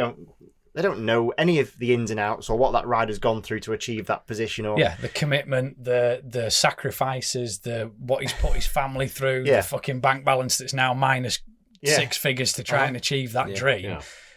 Why can and do you know what? Because it's easy though, isn't it? Yeah, it's easy. He's bought that ride. As in it's too easy to put a comment. Yeah. Do you think that's a British thing though, where everything is we're just shit. That's shit. Ever watched the French should get behind that. The French should be like, fucking yes, the guy's been lapped, but yes. Yeah. Whereas the Brits would be going, you wanker, go on and throwing beer at him. Hang on, we can't talk about the French in a positive light at the moment. Other than Sylvain Gattoni, who's basically British, but we're not talking about Frenchies today. Not bitter or anything, I guess. Why? What's the French done? Something to do with don't get him something going. to do with football, I think. Probably. I'm not a huge football fan, get but out. I like a bit of football. I like the pints with football, and I was a bit gutted that it ended when it did. I'd rather watch There we are. paint dry. In the way it did. See, I don't even know anything about it. Nah. Jesus Christ, lads! I tell you what, we've got to go back to a point that you dropped a bombshell there. Slicks, Supersport. What? Aye, Supersport and Slicks. Is that yeah. right? So They are. if you always watch the British Championships, always a year behind. I'm hoping I'm saying this in the right way. It's always a year behind the World Championship, really. It I has hope been. Stuart Higgs isn't listening to that. He'll No, but blow a no. gasket if he. No, but it has been from a rules perspective I'm talking about Supersport specifically for some time now. So they went to different ACUs and stuff like that. The new generation Supersport bikes went in to World Championship last year. That's happening here this year. We're also going on to Slicks a year after they have. Mm-hmm. Makes total sense. You would follow that mould. Why Well, would you can not? see whether it works or not, can't Exactly right. And I think I actually think they work together on it. I don't think it's you? Well, Scott Smart is the same technical director for both. exactly. So. So interesting, and I think what it'll do is really, you'll have to ask yourself a serious question: do I want to be riding a Moto2 bike? I mean, is there any point? Is there a point? Yeah, Probably not. because they're not cheap. Mm. There's some hatchet jobs out there, but I wonder the if that- proper ones aren't cheap. Thing is, like, even the roads, like, you're talking about, like, you know, the hierarchy of it in that situation, that, you know, Worlds do it, then BSB. I wonder if Slicks will come into roads in For Supersport. Supersport. That'll be interesting. I mean, it's by design. That's Yeah, why I say that. I'm not slagging. I tell you what, this is worked out. On the roads, do you think there's as much of a benefit? That's the first thing I was thinking then was, would it interest? Because, like, would I literally even be this thinking year, about there was that? the issue, wasn't there? Yeah. Where a tyre brand couldn't use their slicks. Oh, say the word Dunlop from Japan. Go on, just say. Well, no, it wasn't ones from Japan. That was the problem. We know that. That was the one from France. Yeah. But Well, I didn't say the brand no. because I didn't know which one it was, to be fair. fair play. Yeah, There we go. one set of, Dunlops were delaminating, weren't they? Yeah. The slicks were. So they made them ride the road tyres Yeah. or the road-derived tyres, and they still won. No, but No, they because still didn't Davies Delaminated as well. Yeah, in the stock race. No, on they were TT. still delaminating, but like what me and Chrissy were talking about on that particular, that could happen at any brand. That could happen to Michelin, Metzler, Pirelli, anything. was a Dunlop thing, It that. was a Dunlop issue for that. Unfortunately, it happened. Yeah, for that event. But You know what I mean? But I know what you mean. It's What I mean Well, is, on the road, will it make a difference? Is what I'm saying. Would you even? I don't think so. Just to correct You're not No, after no. the same outright grip, are you? But also Oh, the God, road aye. tyres basically Are a you? cut slick. See, I isn't don't it? know. I'm completely those green to it. I those wouldn't know. Dunlops were delaminating in they were doing it on the in- stock tyres as well. World Endurance last year. Were they? Yeah. It's Yeah, but that's Like, it actually always not the happened- question, is it? No. The question is, will on slick tyres on so roads. on a Supersport bike, let's not just talk about Supersport because it makes sense, but would a slick tyre around the Northwest versus basically what is a cut slick, because it basically is that. It's the Make same it- tyre. Yeah, No, it is- with More or less. cuts in it. I agree. Would it make a but difference to the lap time? It does. I think no. No, but Or we would talk- it give you more feel? it'll give you more feel. It's at the end of the day, you're still pushing. You know, you are still pushing. But we talked about it at the beginning of the pod. You know, you did, Joe. It was like the fact is you're riding a bike up here. You know what Well, I there mean? is No, that. no, there is. You know what I mean? It's like that tire's got more grip. There's a second in that. You're going to go, you know, off I go. You know what I mean? The tire moves around a lot less. Bear in mind, we're holding speeds for a fair bit longer on roads. You know what I mean? Like Northwest, you're 200 mile an hour, but you're hitting braking markers at like 300 yards, and you're like, Maybe on a super. I agree on a I super can- bike, but on a super sport, I don't know if it's. I'd rather ride the road tyre. Yeah, I No, don't know but that no, a super. I don't know that a it's- slick on a super sport bike on the road would be a huge advantage myself. I tell you what, I'm getting. I've been practicing this radio crack, right? Because this brings up to the next point. And bring him. The Ulster Grand Prix is making a return now. The slick tire would work around there Because it's You more of a race it. scratchy More of a type. scratch, yeah, short circuit. So this is It's so this is just kind of part grip, of the grip. This is part of the reason I was asking the question, because I don't ride the roads. I'm in awe of you guys that do, but like it's a different sort of circuit. You're not scratching for the grip. No. You've not got full lean, and you're not. Which is why I was saying, do you need that last ultimate bit? Mm. And that's why on a super bike or 1,000, I think there is a benefit from how hard you're driving and everything else. But on a super sport bike, I don't know. Because you also see, like, on the road, like around the Isle of Man, most, correct me if I'm wrong, but most riders would prefer to ride a stocker around the TT than a superbike, because With it's West- more confidence inspiring, and it's less of a harsh ride. Is my take from it. You don't want to use There's the not- word easier, do you? But No. Yeah, not It's gotta be easier, a bit but easier, it's innit? more. You ride the bike from feel, and if you've got a bike that isn't giving you the right feedback, i.e. your bike that's too stiff for its. I think the thing with the TT is that with the super bikes are stiff and they're hard. Mm-hmm. And there's only probably 5 riders that I think that will absolutely utilise a superbike to the. And even them, that is 100% fair. That is 100% fair. But if you ask that question now in front of Hickman, Dean Harrison, and them lads, if they would want to run a slick or a road tyre, they would go slick. Yeah, 100%. 100%. So that's in turn the answer to that question. Yeah. You know what I mean? It's like, well, actually, that wasn't actually the question. The question was, do you think it'll benefit? Do you think it'll make the last time any different? I think it will. I think you put Michael Dunlop, Dean Harrison on them, like Lee Johnson's. I don't know. I mean, at the end of the day, it's kind of irrelevant because everyone's going to be on the same anyway. Yeah, so it doesn't matter. All it does is it changes the stepping stone. So actually, it changes the stepping stone from super sport to superbike because they've already ridden slicks. Yeah. So it doesn't change how the racing is going to work because everyone's riding the same. So hopefully they do adopt it because it makes sense to follow the British Championship for road racing. I don't see why you wouldn't. I think, when you're going back to the question of the Isle of Man, like on a super sport, I think I'd rather go on a tread solely because Isle of Man in particular. 37-mile long lap. Yeah. You know what I mean? If it's cold, we've done it. You know what I mean? It's like it's pissing down and suddenly dry. And you're like damp under the trees. It's shitty. It's greasy. That's it. Maybe they'll just allow you to run a slick if you want to run one. And I think the other thing for me having a cut in it is that first heat. Yeah, you when you kind of know that when you've got to get stuck in, you've just a little bit in your mind that it's kind of brought a little bit of temperature up rather than a hard slick that. But you see, this is a problem. That's a psychological game. You'd be thinking that. Nah, but the 7 times that we've had Christian Iddon on, he always melts me head every time I come on the show because I remember it was one of the first episodes and we were talking. I was like saying, the only lad who goes out on a damn track with slicks on, and you sat opposite and went, well, actually, it's the safest tyre, and I'm going, how on God's green earth is he going to walk? Talk his way out of that.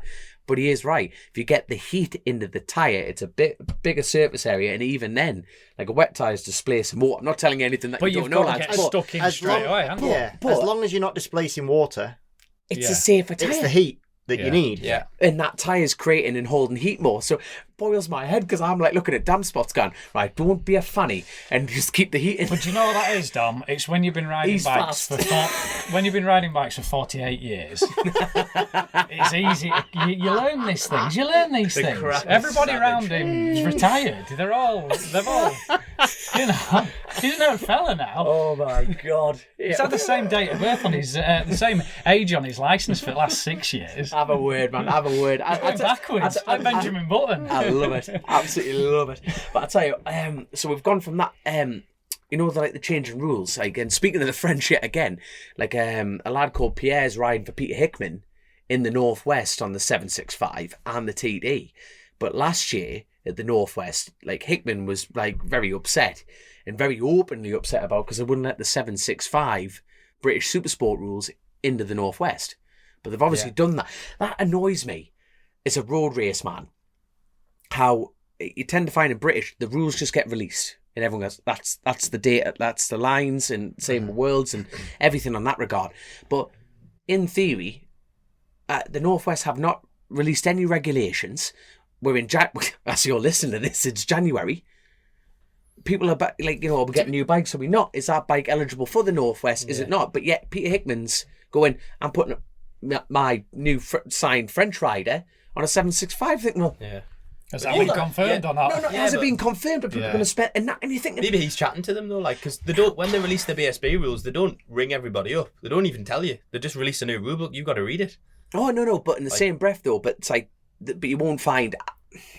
Like, when the 636 coming in the Supersport, you wouldn't find a team like Dave Tyson's team going, no, we've got this for next year. Oh, wait a minute, hold on, what's going on here? You know what my point is? It's we're the back end of the year. It's like, are they allowing these bikes in or not? Because at the moment, you can't have a 636 at the Northwest. Someone of the level of Hickey, though, has probably done his own work and he's gone, do you know what, I've got all these guys backing this, that and the other, and I'm going to need to, before I make a complete cock of myself in and out. Didn't happen this year, did it? That was the problem. No, but I'm not slagging Hickman off at all, but what annoys me is that it's like, we'll ask them first. Who's got the money? We'll ask, what do you want to do, lads? What's kind of strange, hold on, it's your event. The roads tends to be the more open in terms of rules anyway, normally. Massively. Yeah. If anything, they tend to be more free and open to letting other bikes in that might not be fully eligible. Aye, but so it's kind of the wrong way for them to dismiss especially the bike. Especially the TT and the senior. You can ride what you big want. GP bike if you want, by the sounds of it. But like I could rant on about road racing rules. So it's like the 700 thing, but see, TT staying 650. But then there's that many rumours flying around the place that they're going to put the Northwest back to a 650 race, but people have already spent the money on 700s, and you're like, well, I'm not going to. So have you got your plans finalised? Well, I'm always open for offers. I'm available. He doesn't blow his own trumpet enough. That's his problem. Steady on. I had a couple of ribs removed for a reason. Yeah. He literally we had this nights. conversation so many times, and you're like, well, have you spoke to them about that? Or have you done this? And he's like, no. No, but I had a teammate like that once. You know, like literally. Who'd had I am here, Christian. Don't it's just I am in the room. Similar. And I'm not gonna blow your trumpet for you, but it's very rare. Cut film. Interlude. How long do we need? Not long. You could be the pretty one now. It's you shorter could be the than fast Ryan's crash reel. He'd be pretty and fast. No, so this teammate hadn't had the best of years, and he was like, yeah, well, no one's like speaking to me, and I was like, well, have you been up and down the garages? Well, no. Well, it's not gonna happen. I'm not being horrible, but I want to slap you sometimes and be like, I can tell you one thing. Except for when Birdie came on, you did ask him about 37 times. I did. For a ride. Can I ride? Sponsor. I'll ride for you. He didn't say no for 31. No. His eyes did. 100%. 100%. Rightly so. See, I only listened to it, so I didn't get the vibe. Oh no, the vibe was fuck off, Dominic. 100%. Yeah. I think everyone picked up on that one. So there you go. Simple as that. It is a good. We move on. We live and learn. It is a good point though, because look at the level of the riders that are in road racing. You finished top 10 in every class that you rode in. Yeah, and would have been top 10 in the senior if you hadn't have fell off like a Wally. That was definitely my fault. That one. It was. At least you know, honest. No, mate. I can talk about that. You know what?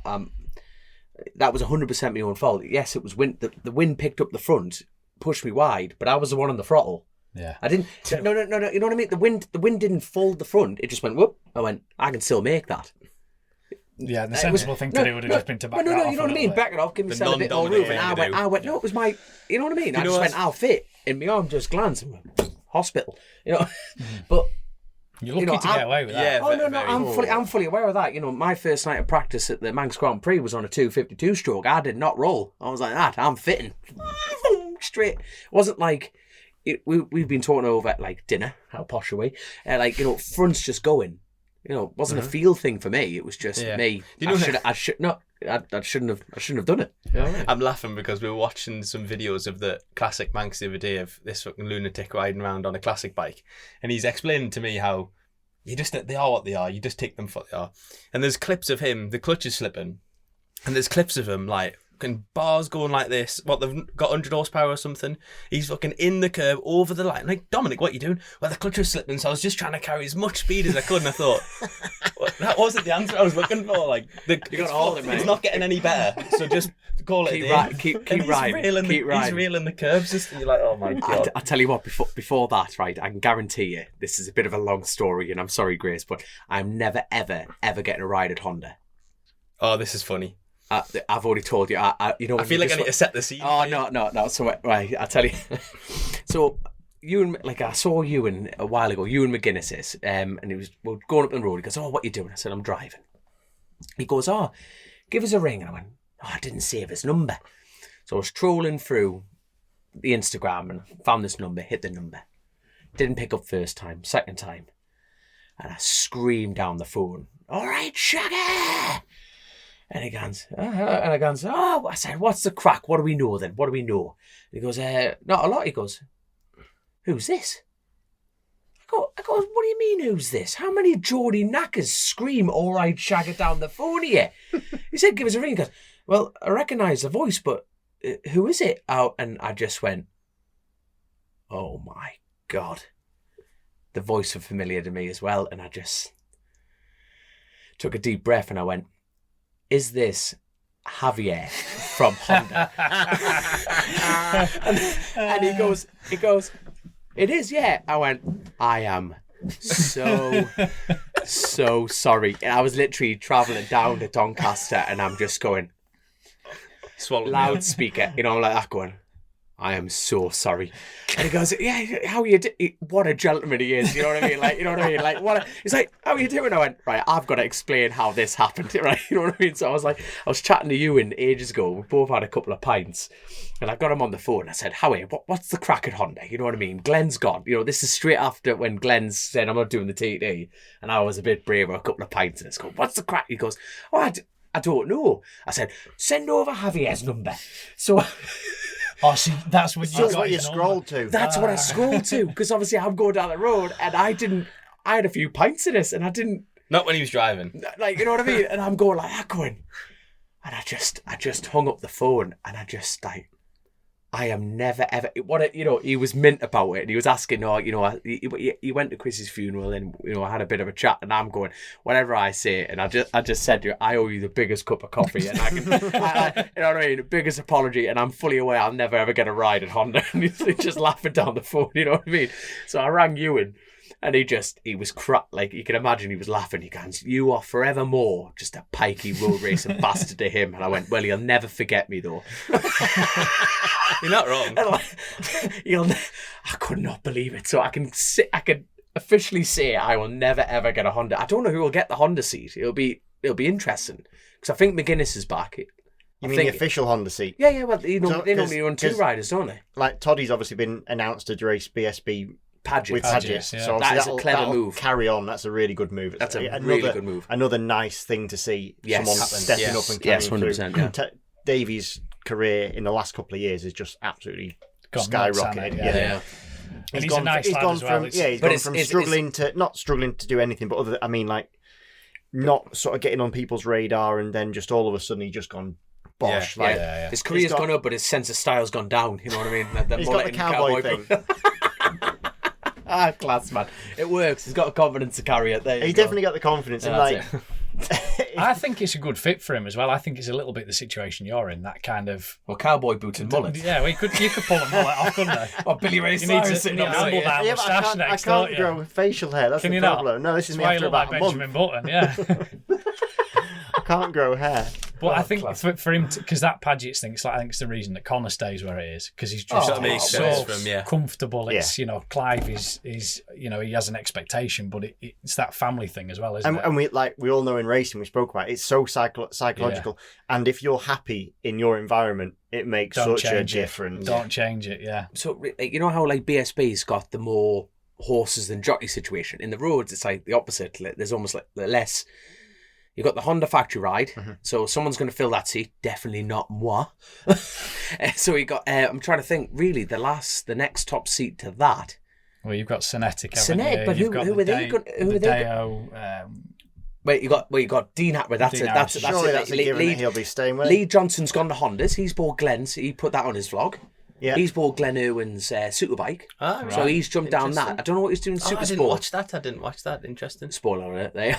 I don't know what he's doing in Super Sport. Well, he's running R6. Why would you not? Well, he knows the R6 he runs as well. Yeah, that's he's it. He's not affiliated, is he, to a manufacturer? That's it. And then you got Hickman, FA Chug, them things are like solidified. You think, well, Alan's going to go back with Hillier because Hillier's he would have done Dakar by, no.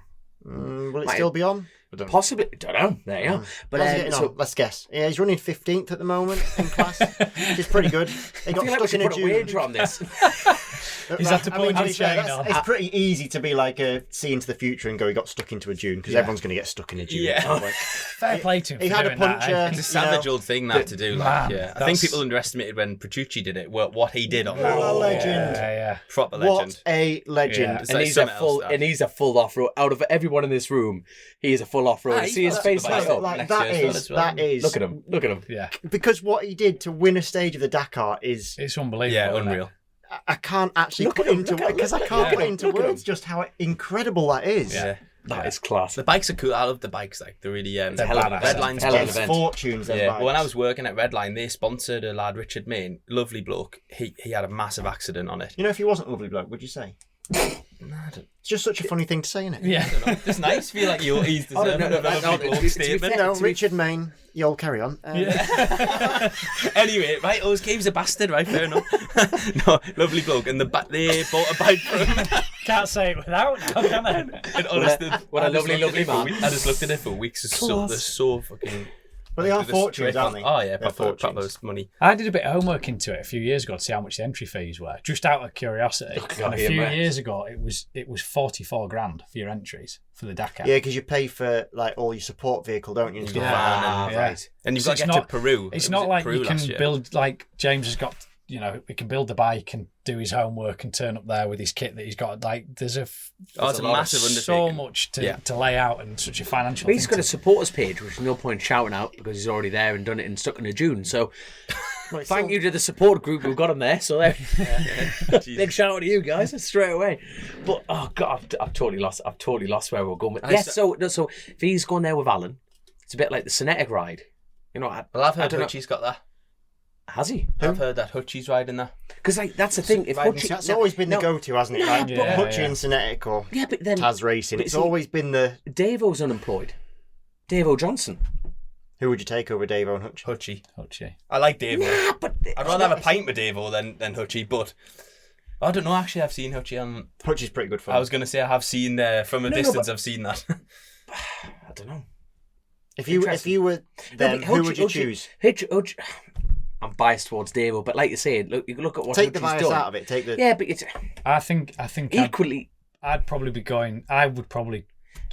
Davo. I love Davo, but I would probably choose Hutchie. Yeah, that's nothing against Davo, but you would have Hutchie. I think it's an easy question. I think just because he's been on that bike. Is that because of the results he gets, or because of the following that bit of both follows him? No, I think it goes back to what you've said about teams changing manufacturers. He's got a lot of experience with those guys and with that bike. Yeah, and he's a done lot. Yeah, so he's just bitter because he beat them last year and he hasn't got called up from Cinetic that year. I beat a lot of them. Even Hillier. It's the proudest moment of my life. That I was pissed as hell in February. You know the London Bike Show. Alan Garner, there's James Hillier, nice brand. I said I'm going to out qualify you and I'm going to smash you in the race. Northwest 200. There's James, and I'm like that going. Do you remember when just I was whammoed in front of you? Even I came in. There's my Lauren looking at. Look at that. I'm outstanding. No, but it's mad. Like Lee Hardy's not in the roads. Definitely not. No, that's what I've heard. That's what I've been told, that he's not doing that. So he's going to focus on British again. You know, he wasn't there last time either. So as far as top rides are concerned, it's a lot for another team to put together, isn't it? But a lot of teams used to run 2 rides, but then the money element, but it's you can talk around this for several days. But I'd heard Hutchie on that and doing the first 3 rounds of BSB on the superbike and riding the superstock bike in BSB all year. Wow. Because there's not been a confirmation of a second rider, has there? No. Cinetic. Some speculation. In BSB, and there is speculation that actually there might not be, but there's also speculation that there might be one in. He might have been announced by now. Oh, I tell you what, that was another. I'm forgetting this is technically January, isn't it? Yeah. That was another polite note. You know, you're having a go at me saying I'm not asking and put my name out there. I do a lot of that. It was for you, Dominic. Not against you. But I do that. You know, because I went up the TAS lads. We raced them for years. You know what I mean? Absolutely solid. Like rang them up. Because me and my mate bought the bike to go over to Ireland and stuff like that. And get yourself over on the dyno, and they help me rebuild it and everything like that. And Philip Neal comes in and he's a proper gent. And I said, what are you doing next year? He goes, no, we're in the middle of sowing that. And I said, let me just stop you there. You know, I'll ride it for you for nothing. You know, sweet FA won't cost you a penny. And he just went, I bet you would. That is the most polite. That is the most polite fuck off I've ever heard in my career. When I said push yourself, I didn't mean walk in the workshop and go and grab the gaffer and be like, the gaffer walked in, but you know what I mean? You're laughing about, you know what I mean? But secretly, when you're laughing, like, just let me just cut that out and put that on there. Do you think so? That's 2 seriously top rides that I'm going to have to beat all their riders next year. So if Hutchie's back on that bike, I'm going to have to smoke them. Absolutely smoke them. Do you think Michael will stay where he is, doing his own thing? You see, Kyle Wright literally 2 days, yesterday even, was the Michael Dunlop thing, isn't it? It's the Michael Dunlop enigma that he is. It's like, it's always last minute. It's always last minute change, you know. I wonder how do you reckon he'd have got on that Honda? I don't think it was ever going to get to that point. No. I really don't. It wouldn't have. I don't think it was ever. I just don't think it was ever going to get to that point. I think Because I don't really know Michael very well, but when you look at what he does, I think that it's by design. It's my personal opinion. This lateness, this switching, this being always the underdog. Yeah. And it works for him. That's his thing. That's his That's a good point there. I think he thrives off it. But he's definitely happier doing his own thing as well, isn't he? Yeah, and he's always been. All of the lads have been like that. But look what he did in the Supersport this year. Lap record, absolutely smoked away on them Supersport races. Absolutely, off he went. It was phenomenal. Yeah. Absolutely. And you compare that against Lee Johnson, who won it last time. And then he's been doing British and everything like that. You know what I mean, though? But you thought Michael just turned it on. You think if he gets that opportunity to fit when on he can and when he wants to, he will. Yeah. Michael Jesus, fantastic. And again, I was teammates with him at Tyco when it was, and he's an interesting character. He really is. But I do think he enjoys being the underdog. But if that's what works for him and makes him tick, then he has to do that, and that's fine. That's the character of Michael, and it's good though, isn't it? You know, like I was with Hawk this year, and they basically keep a bike for him all the time. Which is good. You know what? Yeah, that's like there's a Michael bike in every. Good. It goes round with I like that. because they know that if he decides to, he'll phone them up, and they'll provide a bike with no pressure. Yeah. And no expectation and no contract and no nothing. Which is no obviously go and do this, like, go and do that corporate thing. Go and do Literally pick it up, put stickers on it or don't put stickers on it and ride it. And no one will expect anything, but you'll probably do fantastically well because you're a great rider and it's a great bike. Is that not every rider's dream? You know, yes, obviously being MotoGP and stuff like that, but a top factory ride is a backup. Just at the drop of a hat. No. That is literally the blunt side of it. He has got a friendship there, but and reliability of going. Yeah, in a way, most riders want the other contractual terms that come with it, though, because they want the security. Yeah, they want the security. Whereas he actually wants the opposite of contractual terms. And he wants complete freedom to do what Michael wants to do. He wants a booty call, doesn't he? Yeah. A booty call. Wants the booty. I like that. What booty calls up? I mean, no, sorry, I got lost there. Boys, can we pause it and go for a piss? And we're back after the little pit stop there. So we've discovered that Joe Akroyd has the world's smallest bladder. And just wait all the time. Just wait. To be fair, Christian's holding the line because he had the biggest cup of coffee. So I'm trying to think. I think you need a piss, but you've turned this into like a competition. I'm not going to go. You I'm not going to go. This is going on for another 2 hours. This is a different training regime for him. There you are. It's no, I was about to say. So we kind of got to. Really, the most highlight part of that before we broke for the piss stop was booty call. So I'm trying to think we're going to start fresh on the side of things. And let's talk about Macau Grand Prix. You know, let's sum off the 2022 season, on the roads calendar.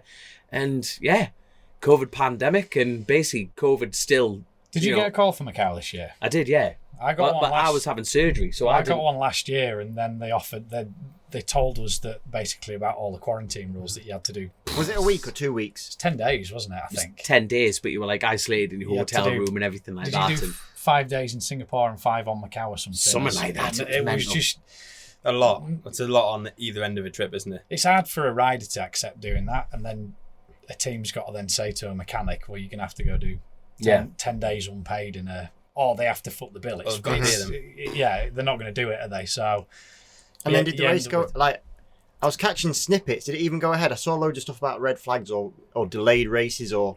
Yeah, wasn't there, the race did happen? The race did happen, but I think one of them was delayed or one of the qualifying. Well, the first race didn't happen because there was a crash in a car race that absolutely destroyed the wrecker seal. They didn't have time to run the race. That's why it got stopped on the first day. So they actually held everyone back on the flights to go back to the second day. And then they only had the one race, which was reduced to 8 laps. And it was just, it spread out really quickly. It was difficult because the situation is, if Macau didn't put an event on for the bikes, it might not be there for the future. Yeah. You know what I mean? And like you say, the Sofa Warrior element, it was to be blunt and very open, the rider list wasn't there. You know what I mean? It wasn't the rider list wasn't there. No, that's the thing. But the mad thing is, but then riders like Sheridan Marias went to go. I mean, Sheridan's got so much experience. He'd been around years, hasn't he? Mm-hmm. He went and had a I think was he second or third. Sheridan finished on the podium. Yeah, he had he had a good run, and I think that's cool for somebody like that who's done World Superbikes and World Supersport. You know what? Was he what? Was he a teammate of yours at one point? Not Sheridan, but he was in. He raced World Endurance this year, didn't he? Yeah, for Wodzik. Yeah, it's dead funny. He's got a little stool to get on the bike. A little step to jump on the bike. Yeah. He's really short-legged. He is really short-legged, yeah. But he's a weapon, isn't he? He's a weapon on the back. Fast. Yeah. I tell you what, we could like, honestly, I'm feeling sorry for Grace at this point. We're like 2.5 hours in, and I think is that how deep we are? We are deep, mate. You know, we're potentiometer, full deep balls slapping off the wall here. We are going for it, mate. No, but the thing is, like, I almost want to like go back to the state of play off the pod. You know, it's a bit like you lads are going to be doing a fantastic job, and we're going to be sharing between the guest elements and also like catching up with you individually. You know, the story's going to continue for each of you, which is fantastic. And I think we can even go back to the Macau and anything that we've missed from the 2022, which automatically gets talked about in any other conversation that we're going to have going into that. But before we go any further, you know, I feel like we've discussed in full detail Christian's plans. I think I gave too much detail. No, it's all good, man. That's what it's about. That was with the BSB. Yeah. Of course it did. No, it was bang on, absolutely bang on. But no, I want to talk about your plans, Joe. I want to talk about your plans. Well, no, I tried. Because you did try. You did try. To be fair, you didn't listen to the one that we had last time. You know, we can discuss so that. we covered. Now, unfortunately for all the listeners out there, I'm going to be on every pod. So that's probably, you're going to have to share. I'm all right in small doses, as Christian pointed out beforehand. Cheers for that. You know, the reminder of the Paul Bird one. Dickhead. No. But, you know, it's we can always discuss that. But, you know, we're all here. We're all having a good crack. You know, but seriously, mate, you were a miss on the roads this year. You really were a miss on the roads this year. Yeah. The start of this year from 2019, if I go back to the beginning, 2019 was my first year back after doing me back. And yes. I think I had a pretty good TT, considering I just went and ran my own thing. I just turned up in a van with an Australian detective that we ended up... he was a mate of mine in Australia, but he was there just watching. We ended up recruiting him as pit crew. My mate who was a joiner, and then Robbie, who's... in finances. So, you know, I didn't exactly have what you would have on paper as the dream team, but, you know, they were all mega, but it was 4 lads doing the best they could at the world's greatest road race, you know, and we finished 18th, 125 mile an hour. And I had what I had on paper and looked like a real good opportunity on a Suzuki for 2020, and obviously COVID happened, and then I broke my back for a second time, so I had to try and come back from another round of spinal surgery. And he just brushes that off, doesn't he? You know what I mean? Yeah, just round 2. Yeah, sentence right there. You know, you with your gammy eye. A bit more scaffolding, but yeah. Class. But you know, to be fair, the offer was still there for the start of this year, and we went and did a test, and it just didn't work. It didn't all come together, and it was frustrating, but also while in the background of that, my wife was pregnant, and attaboy. So yeah, attaboy. I don't know how it happened, to be honest with you. Were you there? No. We'll explain afterwards. If you can do diagrams as well. Off air. I don't know what you're laughing at. You don't know how it works. Fucking dress a guy up in a gilet and he thinks he's fucking all right. You know what I mean? Fuck it, I've heard it now. Like, yeah. Where was that? Oh, a pregnant missus, yeah. Yeah, so the missus was pregnant, and to be honest with you, they'd told us she was due in June, and they told us in February that there was a good chance she was going to be very premature. So it was going to be an incubator job, fed through a tube and all of that. So it was scans on a weekly basis, and the test was a fucking disaster. And I don't know, your instinct's an amazing thing, isn't it? You know, if you can be in a bar, can't you? And you can tell when it's going to kick off before it's kicked off. That's your instinct, isn't it? And I sort of came away from that test in Almeria and just thought, this isn't going to work. There's something that's not right here. And to be honest with you, your family has to come first. You know, you've had a chimp now, haven't you? Yep. You know, and it doesn't. It's funny because good, it is good, that, isn't it? You don't. This is my second, and when they're a baby, they're kind of shit. They don't really give you a lot back that you. Mm-hmm. But then when they're 4 or 5 and they're coming out with things, your kids do change you as a person, but not necessarily for the bad. But I just think your priorities and what you what your value changes. And I didn't enjoy Almeria. I didn't enjoy the test. It was frustrating. We didn't make progress. We didn't really go in a direction that we should have been going. Nothing felt right, and there was a few silly things that happened. And I just thought, I'd almost rather be spending a bit of time with my little lass on a throttle bike, ripping around in a field here. It sounds daft, but came away from there and just said, right, the family needs to be a priority now, and just need to focus on where we're at. And thank God, she was born on the 20th of June, and she came out perfect. There's not a dot wrong with her, and it was like fucking hell. But those sort of 4 or 5 months were a lot of pressure and not knowing what's going to happen. And actually in that time, Chrissy rang me and said, I've been asked to do some commentary for World Endurance. Do you fancy jumping in and having a do? I said, fucking hell, what do you want me for that for, And he said, well, you've been there, you've done it. I think you'd be a good fit. Do you want to come and do it? So I was lucky enough to spend time with Chrissy doing that as well, which was amazing to do. We commentated on the 24 hours of Spa, Suzuka 8 hour, and then the Bol d'Or. So I know Chrissy was talking to you, wasn't he? Mm-hmm. I was giving the inside line. Yeah. And then I was talking with Dan and the ADSS team, the British team, and I don't know. It was nice to kind of experience the racing from a different side of stuff, and then to be with Chrissy at Donington massively changed my perspective on things a little bit. I'm 33 years old now. I've done racing for 24 years. Arguably, I shouldn't be walking. I'm in constant pain with my back. I'm 76 weeks overdue. I'll be even more now because it's the 1st of January. I'll be 70. I'll be probably 80 weeks overdue surgery again on my spine to have the metalwork removed. I saw my surgeon and he said to me, I said, I'm in constant pain. And I said, it's getting worse. What do you think? Oh, it's probably just the screws are coming loose. Fuck it.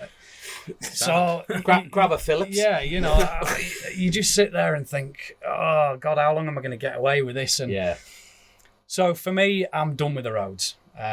This is my, take it as what you want, an official announcement that I won't be going back to the roads. I just think Steve Mercer's somebody that always sits in my head, what that bloke's going through and gone through, and a situation with family and what a hard bastard, But,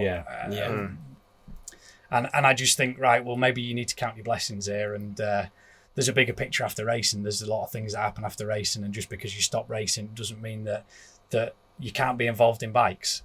For me, World Endurance next year, if I could get myself back into World Endurance for next year, I would. 100%. There's three possible options for next year, which I'm talking to all of them. But do I think anything's going to happen?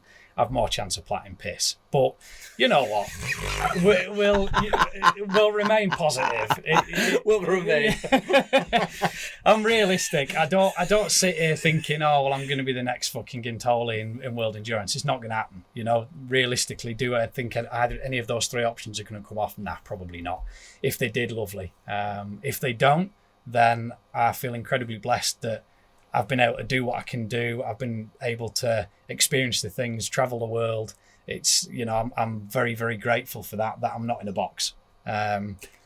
Because after 2017, I probably should have been put in a box. And then after 2020 at Scarborough, I probably should have been on four wheels, So I'm grateful for where I am.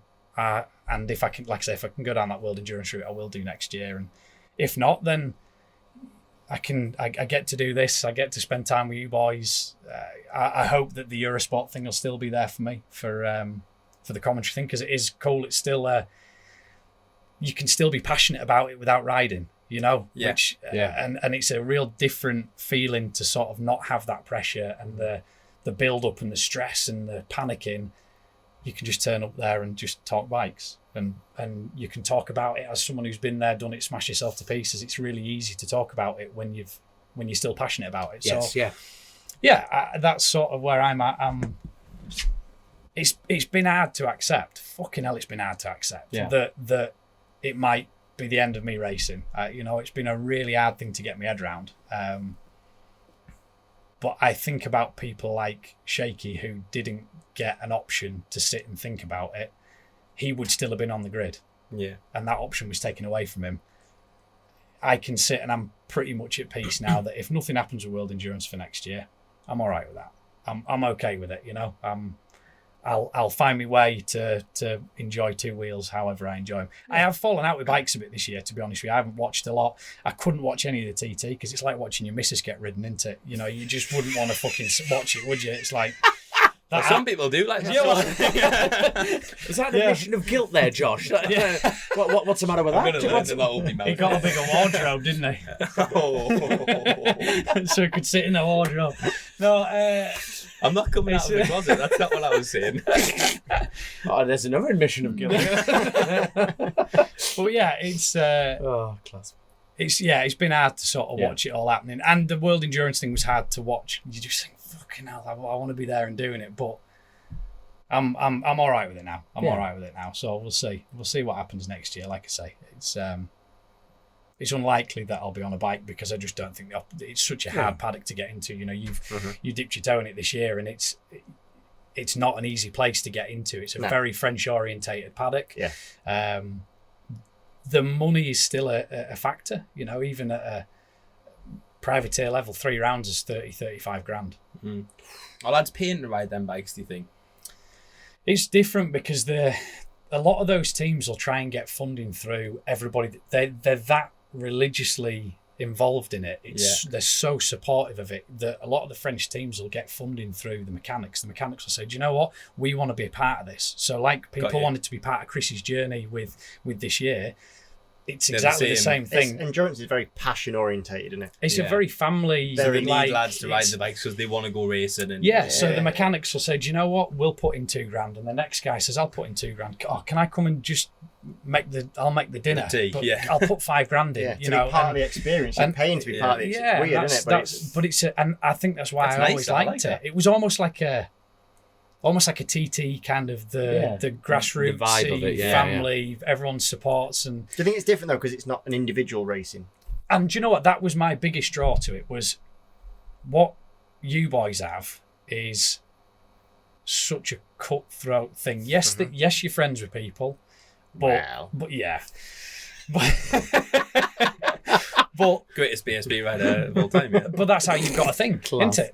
You've got to drive into that paddock thinking, fuck the lot of you. I'm better than all of you. Whereas the endurance thing is almost like, all right, you're a second slower, but it doesn't matter, mate, because actually, you know, over the next 24 hours and you're all pulled together, and I just think it's a completely different atmosphere. It's lovely. I think it's mega. Nice. And even as a fourth rider, you're still part of that journey. And you know, one of these options that I'm talking about is as a fourth rider, and I'd be more than happy to do it because with the guys that I know that I'd be a fourth rider with, it would still be nice to be part of that journey and support the lads. You know, that's like a turning up, waiting in case you need a job. Yeah, well, you still do. You have a session. So I remember you still have to qualify. You still get your own session and stuff. You are kind of like the black sheep, aren't you, of the group because you. And it's an incredibly frustrating situation. Horrendous. Because you are there and you know that realistically you're probably not going to race. Yeah. Especially like in your team there, because your 3 teammates are the absolute creme de mon, aren't they? You know, they're fucking... Yeah. They're not going to do... like Delboy French. They're not going to do dumb shit, are they? So you are there just to fucking... Duck à la ronde. Duck à la ronde. But yeah, you can still be part of that. And But it is like... The 120, I've only done 124 hour, which I've been part of the riding squad, and I'd not met the team until the whatever day you turn up, Wednesday or whatever it is. And honestly, by the end of the full weekend, to the end of the 24-hour race, one race, we were an absolute family. Bond's unreal, isn't it? It is unbelievable what you go through that. in 24 hours. It's horrendous, but amazing. And it is completely different to, as I said, I think it's because it's a team event. Yeah. It's and not, you don't it's not ever you versus the world. It. It's such a... It's almost... Do you know what? You're fucked. Don't worry about it. We'll support you. Yeah. Do you know what I mean? Because when we did Estoril last year, Kurt Wigley'd hurt his back, so he was really struggling. And it was... Are they doing World Endurance? He was our teammate with me and John Railton last year. Oh, wow. Didn't know that. He'd hurt his back in qualifying. So when we start... Oh, no, he hurt his back in his first stint, and he came in, like, early. And there's no resentment to the bloke. You're not thinking, yeah, fucking wanker, pull your weight. You know, it's 34 degrees and we've got 12 hours and you're around a real physical track. You know, there's the start. Have you done Estoril? Not endurance, but I've been reading around it. You've the start finish straight, which is nice and long, but the rest of it is a physical track. It's hard work. But it's, you know, in no other environment in motorbike racing would you be saying to your teammate, don't worry about it, it's cool, we've got you. You know what I mean? Yeah. All right, and when you go out, just do 20 minutes. Mm-hmm. You know, I know we're going to suffer from a pit stop, but if you can do 20 minutes to give us a rest, just a little bit of a, you know, I just think it's ace. You know, and as much as the mechanics are involved in other racing, once the race starts, they're not involved. You know, like it's over to you three. Yeah.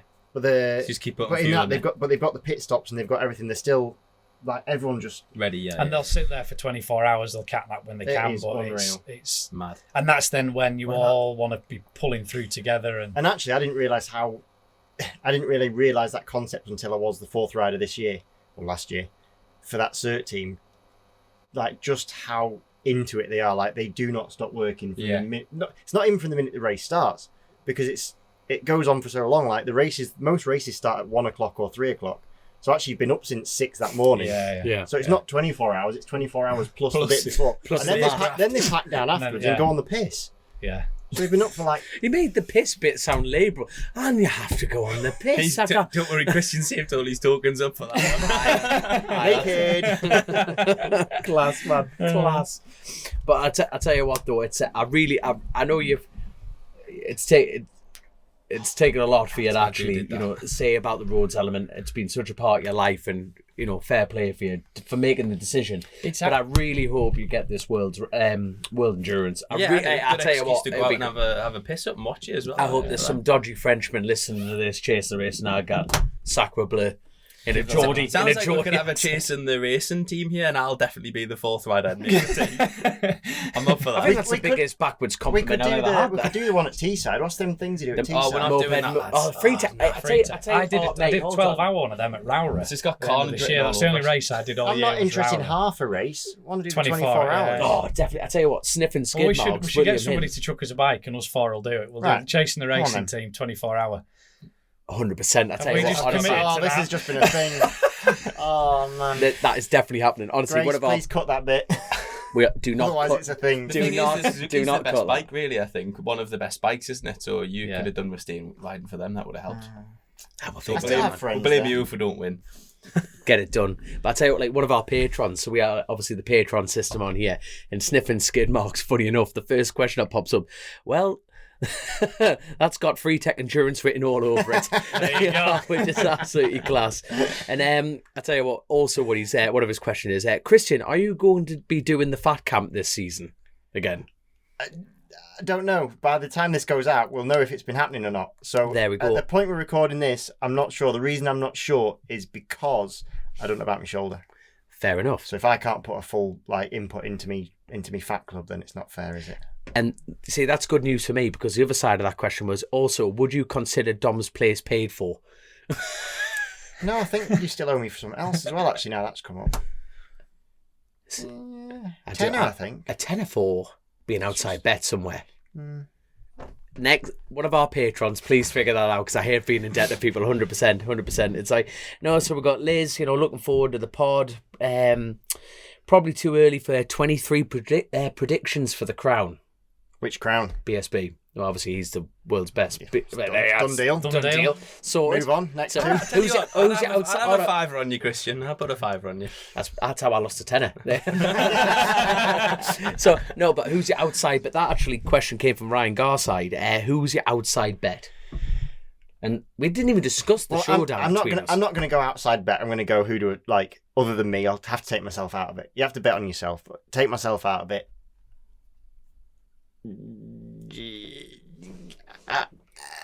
That's hard, isn't it? Yeah. Go on then. Someone get. That's what I was going to say. But... Yeah, but you see, the showdown system, it's kind of. It's changed. So the showdown system's changed. Let's quickly cover this. Let's go for it. So showdown system almost isn't a thing anymore. No. So basically, what happens is as the season goes on, the points that you get per race are going to get bigger and bigger. So the first 9 races of the championship, you get there's one table of points, Right. and it's the smallest amount. And then for rounds 9 and 10, the points increase. And for round 11, the final round, you get a lot more points. So there's a lot more points on the table. Right. So essentially, the championship are trying to reduce the number of points someone can accumulate to run away with it early in the season. Yeah. And give a big chunk of points available at the last round.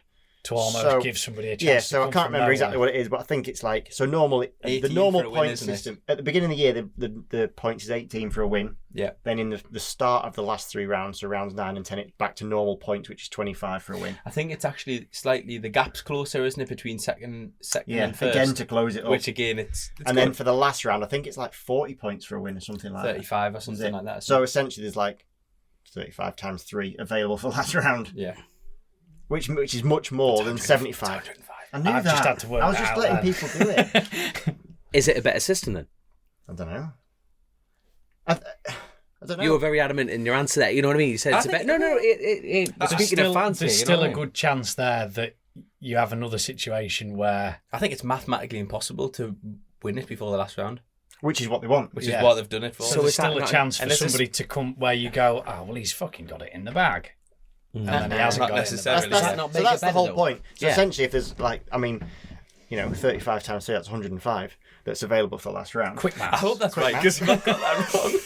2+2. But yeah, so it brings, they can basically go into the last round and they can go, there's 10 riders can win it. Yeah. It's never that way because it's almost impossible to leapfrog a certain amount of points. Yeah, But that's why they're doing it. So is it better? In my personal opinion, I think it, depending on how it works for you or doesn't work for you. Same with the previous showdown system. Like you either love it or hate it, whether it worked out for you or not. I think. Yeah, I agree. And we are a show. Like I'm totally understand that we are a circus. Entertainment business, yeah. Like, and if nobody turns up to watch the circus, it closes down. Of course it does. So I understand. And until they start messing about too much, I'm okay with it. Yeah. Until we start having like, It feels like more. Were you a fan of the old system then or not? I wasn't Yeah, or particularly no? bothered. You didn't. Have No, an because opinion on it? because the rules are the rules, and it's the same for everyone. Yeah. So I think it can be unfair, certainly on like we just mentioned Jason. You know, I bet I'm if you sure asked- he feels aggrieved by Yeah. the system. Yeah. Yeah. But at the start of the year, we all get the same rule book, and we all understand that that's yeah. how you do it. Yeah. So if you end up with a bad end to the season, then I think Yeah, what, it's it racing, does, what yeah. it does Yeah, do is devalue the wins earlier on in the season. Yeah. To a certain degree, because actually it'd be fine to finish second and then go balls because there's little difference. But will it change the dynamic towards the end of the season? Yeah. I think there'll be like a real strategy involved from a team's perspective and a rider's perspective. one thing that I think it's like interesting if they do continue with it, I think it would be, personally think it would be a good idea to change the last round. If the last round always has the biggest number of points, like to not always be at Brands Hatch. Yeah. There's always a rider that prefers that track. Or Brands there's Hatch, always yeah. there's always a bike that's better at that track. Where would you go? Anywhere. It doesn't make a difference, does it? It always used to be at Donington, didn't it? I mean, the best place to go would be Thruxton because nobody gets to test there or do anything. Yeah. Everyone only rides there once And a the year. bar's good there now. I'd be up for that. But the other thing as well is even the time of year is important. So like there's certain riders that prefer cooler temperatures, or like you set your bike up better for cooler temperatures. Other riders that go better in warmer temperatures. So I think it's fair, but it is unfair because the last round is always at the same track, same time of year. Yeah. The calendar is very repetitive. It'd be good to just switch the whole calendar, not just Imagine the first So round that- and so not that's kill. just my- No, which is fair. round one in the snow. To be fair, it'll be interesting if they do that because to be fair, as BSB goes, they do change it. You know what I mean? It's not Yeah, they static. haven't. It's been very static for like the 3 calendar years. has- No, but 3 years. But I mean, most normal championships period, that's it forever. You know, Like this- you know what I mean? It's slight changes. 2023 is pretty much copy and paste from 22. Is it? Oh, almost. Right. Like the weekends are nearly identical. Right. Except from the start of the year, it's a bit more spread out, I think. Maybe. Yeah, this like 22, we had a really strange one. We had like a 6-week break between, I don't know, round 2 and round 3, and then again between 3 and 4, or whatever it was. It was kind of Similar like thing, we yeah. did like And then nearly, all we did like crammed in we after did that. like 12 weeks with only one race in, more or less, and then just went bosh. Straight into it. Interesting. So it'll be interesting how that plays out. But yeah, I think I'm gonna go Jason as well. Awesome. I tell you, that was Kyle, I think he might be me outside. Jason, I can't really say about you because you sat here. You can. I You can should. take it. Well, you're going to be top 3, I would say. I'm not going to. Oh, good lad. But I would actually. That would be me top. You might as well slap That probably him. Go would on. be me top 3. Christian, Jason, and I'm probably going to say Kyle because I think he's gonna. I think he's gonna like take on the baton a little bit, if that makes sense. You don't put either of those But I would- red Ducatis in the mix. I'm Oh, not shit, looking. I I'm not looking forgot at about it. Do you know them, what? actually, That's going to be such an interesting dynamic. That will either be the dream for Tommy. I mean, think, it or needs a it's gonna be Netflix documentary, doesn't it, to behind the document scenes. this year? Yeah, You can just imagine Tommy Bridewell in there calling everyone yeah. like you could just see it, couldn't you? Well, it'll either work or it won't. Yeah. And I think especially forgotten coming about from a them, team yeah. that's set up where you're going, that's that kind of. I Well, don't know. well, yeah. hopefully diffuse. You mean diffuse a more diffused situation? Yeah. And obviously, you've got 2 big characters in terms of not necessarily team manager or team owner of Paul Bird, but I mean Glenn and Tommy. Yes. Yeah. You know, we were at the bike show the other week, and There's no because we're filters in there, because is we're there? 3 Ducati riders, we were on the Ducati stand being announced together, and those 2 were very nicey to each other. But That won't last long. well, you don't know. But if I was going to put a bet on, you'd think it probably won't. It might do pre-season testing, and then They're both characters. That's good. You know, It It's is good good, for the it's good. sport. It's Yeah. brilliant for Good. the sport. Yeah. Again, like we said, it's the show, isn't it? Yeah, it builds because that hasn't always been there, has it? There hasn't always been the kind of the pantomime show bit to Yeah. go with. There's been some. It has Glenn been actually, quite stagnant. Glenn actually gets a lot of shit He from gets a people. lot I of think. stink. Yeah. But he's actually a very kind person. Like when I was racing years ago, he used to.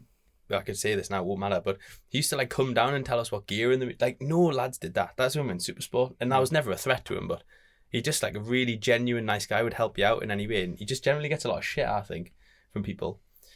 And I know he's quite vocal on social media and stuff like that. But I hope that he does have a good run on it. I had forgotten about them when I was thinking about that thing. I don't know where they're going. It's hard to say because it feels that there's isn't that a really no benchmark. positive thing going into this year for BSB, that for the first time bit it's like, open. oh fucking hell, this Yeah.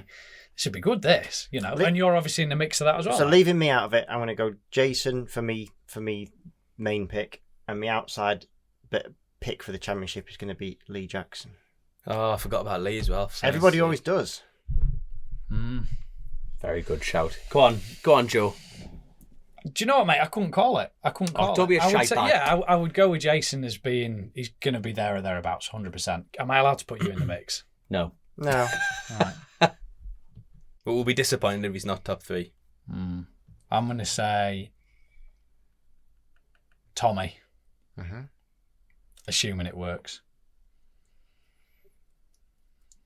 I can feel the suspense in the room. I feel like we should put some dramatic music in the background. Like waiting See, for when someone you- to order, innit? It You're is, like, yeah. just When you- pick something. When you drop Lee Do in not it, go then for a I've forgotten start. about Lee. And Kyle. I'll say Calamari. Kyle. No, not the calamari. I think Kyle will 'Cause go I think well. Kyle's going to be. So will Yeah. Lee as well, though. You're right on that front. I love it. Because he was fast last year. Yeah. And to be fair, looking through these questions, they're all very similar. You know, thanks to Wayne, Andy, Shirley, you're all on that same. I tell you what, here's a good one. Steve Jacks, you know, we've all answered the question prior, but is Josh Brooks going to make a return to the TT on the FHO, do you think? You know, with the Glenn not going to the TD, back with Paul, you know, Quincy, that's what he, like Steve was I know I saying, joked before about I don't get on with Josh, but I don't not get on with him, and I do really appreciate his love of riding bikes. Yes. He does really love He's out riding riding bikes. something in Australia at the moment. And he you just loves think, it, and I'm sure have a that day he would. off. I'm sure he'd probably like to do it. I mean, I don't know, but he's done it before, and he flipping went was pretty quick. good. Yeah. Well, he's with the right people to do 100%. that, isn't Yeah. he? He's in the right environment. Well, he'd to be make riding that the same change. bike for which is at least a start, which he wasn't doing last time he done it. No. So I don't know. know. I don't know the answer to it, but it'd be cool. I'd like to see it. Yeah, it would be awesome. good. It would be another top rider to add into the mix. Be another rider for Dom to complain about, wouldn't it? Yeah.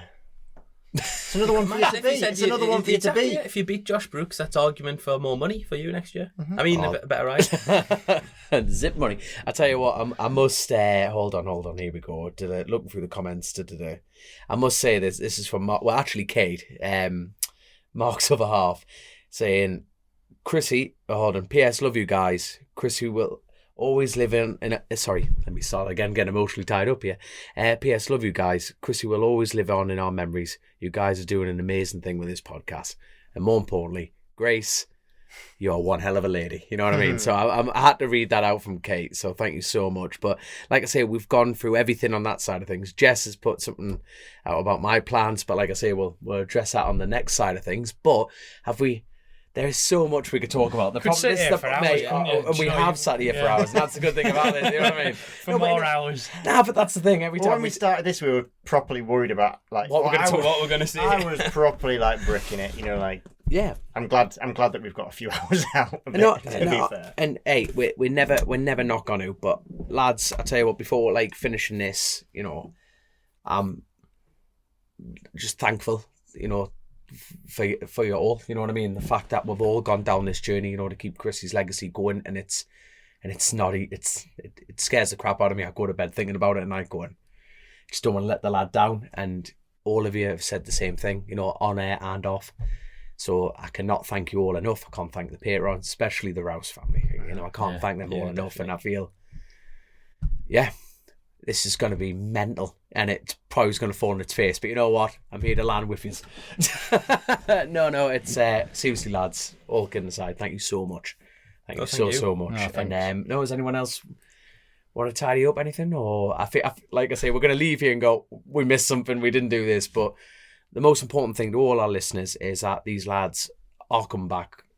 This is the team, and we're going to hit it harder and just enjoy the ride. But yet again, thank you so much for listening, and we'll catch you later on. Cheers, guys. Thank you so much. Cheers. See you in a bit. Chasin The Racin. Powered by Colchester Kawasaki, part of the Global Moto Group. We supply new Aprilia, Moto Guzzi, Vespa, Royal Enfield, Kawasaki, Sim, Mutt and Benelli motorcycles.